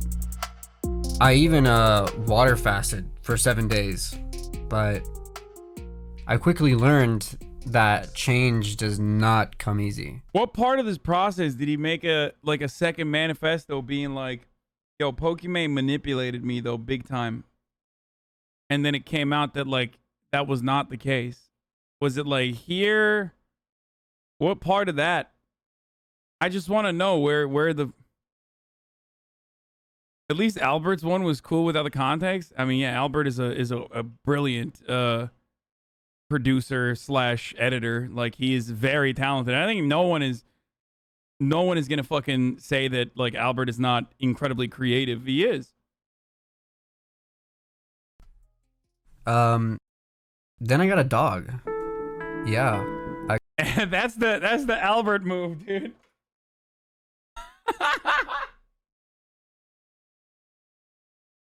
Also, Albert cheated on someone, which is not anywhere near what this is, okay? What happened here. Not saying that was excusable or good. You can truly hurt someone, and you definitely do truly hurt someone, but I feel like even Albert's situation was handled differently. I called him Bruno. I'm not sure why, but it just fits. For a while, all he did was eat and shit. But when it was okay, we started going for walks. We would walk around the block, around the park. It was a very slow progression. Sooner or later, we were running miles, and he would want to run or go out every day. Yeah, my man's just having his white boy summer, dude. Y'all are being fucking cringe right now. He's just doing white boy summer. Him and his dog. everybody knows a dog means you're a good person, okay? It's just how it is. Only for him, but for me, self-care was now It is a cute fucking dog, though. Holy shit. He very quickly became my best friend. Always pushing me to go out, always there for me, always waking me up at 6 a.m., keeping him healthy and training him well. Can I have my sock back? It truthfully inspired me to take my own health more seriously. And with that, it was time to step up my fitness to the next level. I started running, hiking, cycling, mountain biking, you name it, I was probably doing it. Then the gyms opened up and I won't lie, I pretty much started going in every day. Every day I hustled. I went to work. Pain went from my worst nightmare to almost comforting. No cheers, no applause. I learned to be my biggest cheerleader, my biggest motivator. That's The equal gym on Santa became my Monica. therapy, my safe space. A place where I can truly challenge myself and conquer all my demons. Slowly but surely, I started to see change. It was a powerful That feeling. was you in the background? No, it wasn't. I don't think I've ever seen him. At the Day gym. after day after day after day. Every day was a struggle. Every day was pain. To finally understand that running away from pain only delays the inevitable. Bro, what happened to his face, dude? Growth. Pain is the high cost of growth. Sure, it was good to see my body looking better, but I started to actually feel better. I train my mind and body every day to endure anything and everything that's thrown its way. That's like Royal Fitness or something. It's like a personal training gym. Well, mostly everything. I know a cheap little video I made. Boys, he got a dog and he got shredded. I think you can't really. He's got some bloat face going on. I don't know what that is, but I'm just gonna point out that you know, you might feel some type of way, but you know, he did get a dog and he got thick as fuck. So just think about that next time you want to say some shit. In a couple hours won't mean jack to most of you, or to the people actually involved. Truthfully, I can't ask for forgiveness from anyone. I know the only thing that will show my improvement are my actions. But I do for now hope what little I've shown you today is enough for you to believe that I'm on my journey to be the best me. This will work, by the way. I mean, getting jacked will genuinely improve your chances of people seeing you as a better person. 100%. He's like, yeah, it doesn't matter. I'm not apologizing. Wait, why would you apologize? He's not apologizing at all. What little I've shown you today is enough for you to believe that I'm on my journey to be the best me. I'm always growing, always learning, and unlearning. I just want to make people laugh again, man. Okay, boys. So this kind of redemption, and this is like this. Here's what the video misses the mark on. If you truly are looking for forgiveness or redemption, it should come from within. You demonstrate that with the actions that you take every single day. And those actions aren't about like improving your external features, like the way you look or getting a dog, like things that signal to other human beings that you have redeemed yourself. It just comes with time. And all you can do is just show that to people. But the starting point absolutely comes from apologizing and trying to make amends with the people you've hurt. Okay? I feel like I need to teach this to some people. This just hits me as like pure aesthetics for the most part, but maybe I'm wrong. Maybe he has recovered. I don't know. Maybe he has, maybe, I mean, I don't fucking believe that because like, again, the actions of the manifesto, the like secondary manifesto he just published on LSF or like leaked over to fucking DGG a little bit, like that showed that he was, you know, not necessarily all that interested in that and was like personally interested in his branding endeavor. I want to make people happy again. But now I also want to inspire people to be better. To, like me, seek to be the best version of themselves. That's the kind of energy I'm choosing to put out in the world. And I'm happy with that. True, but he went to a crystal mommy to forgive himself. Yeah, I mean, it's just like, wait, ad alert?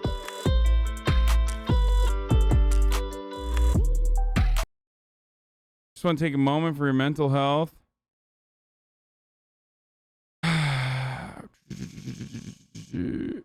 POV your Charmeleon evolves in the Charizard when you needed him the most. Can't wait to see how far you go. Dude, I've talked about this before. Like, offline TV has, like, stan culture a lot. Like, offline TV has, like, big-time stan culture, too, obviously. So, like, he already has a bunch of stans who will absolutely just, like, follow him everywhere he goes.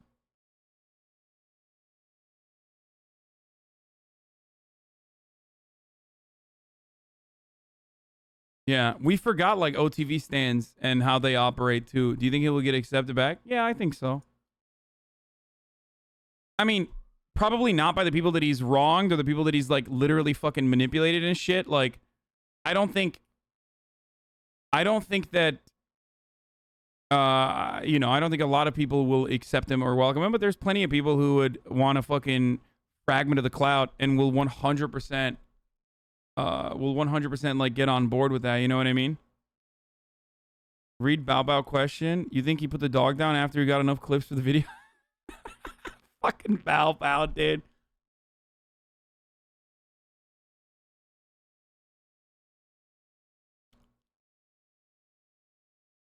Yeah, look, guys, this is Twitch, okay?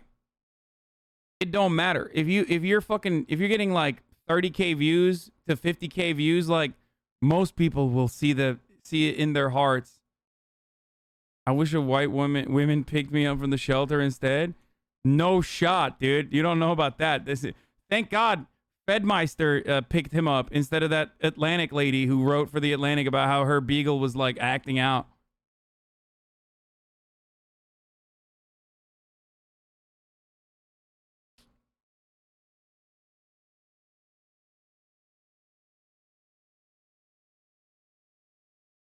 Anyway, Ricegum versus Hasan trailer. What? What is that? Oh, Lil Chris, did you just get clapped? Damn. Ricegum versus Hasan? Ricegum Entertainment? What the fuck is Ricegum Entertainment? Any YouTuber that started doing content is because we're socially... Bro, friends is a social thing. Like, you know what I'm saying? So you're saying... What the fuck is this, dude? That we're socially not... Bro, I made this shit so I can fucking cash out, bro. You're fucking dumb as fuck, bro. I made my YouTube because I wanted to fucking make fucking money, bro. What the fuck don't you get? My God, dude.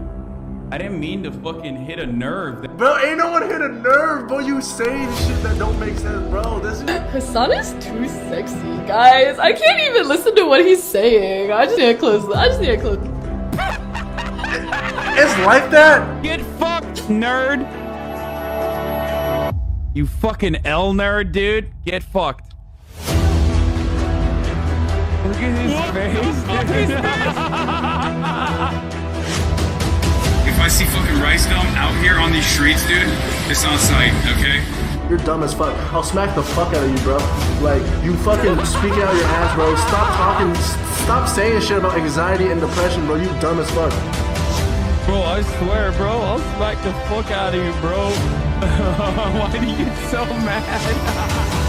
Because after this, you want to 1v1 you in basketball?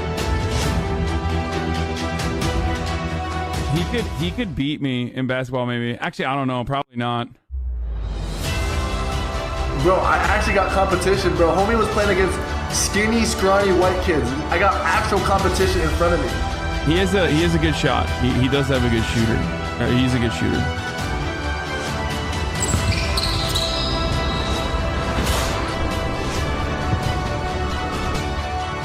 I didn't know he popped. Like, that's a nice shot. This is awesome. This is news to me. The only thing that this proves, by the way, is that I am tough but fair. Okay? I call it like I see it. I got Ricegum winning easily. Not gonna lie.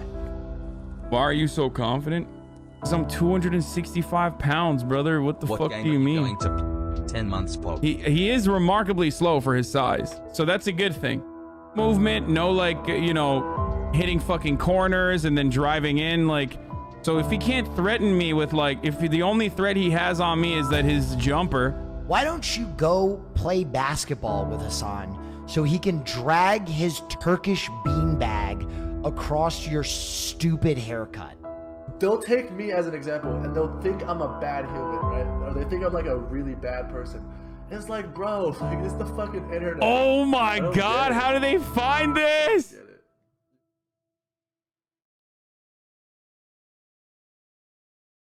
Okay, we got to do it.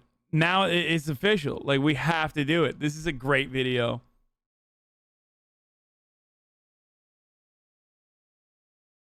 Incredible trailer, dude. What the fuck is this? Ricegum Entertainment. Let's ball gum in the paint. Hasan about to get his shoe stuck. This was a cinematic masterpiece. Shaking my head right at the humble Bryce Hall. Now we got this HasanAbi dude. Hasan thinks he can block his jumpers on weak. This is sick. This is sick. Yo, that's Durham Operations.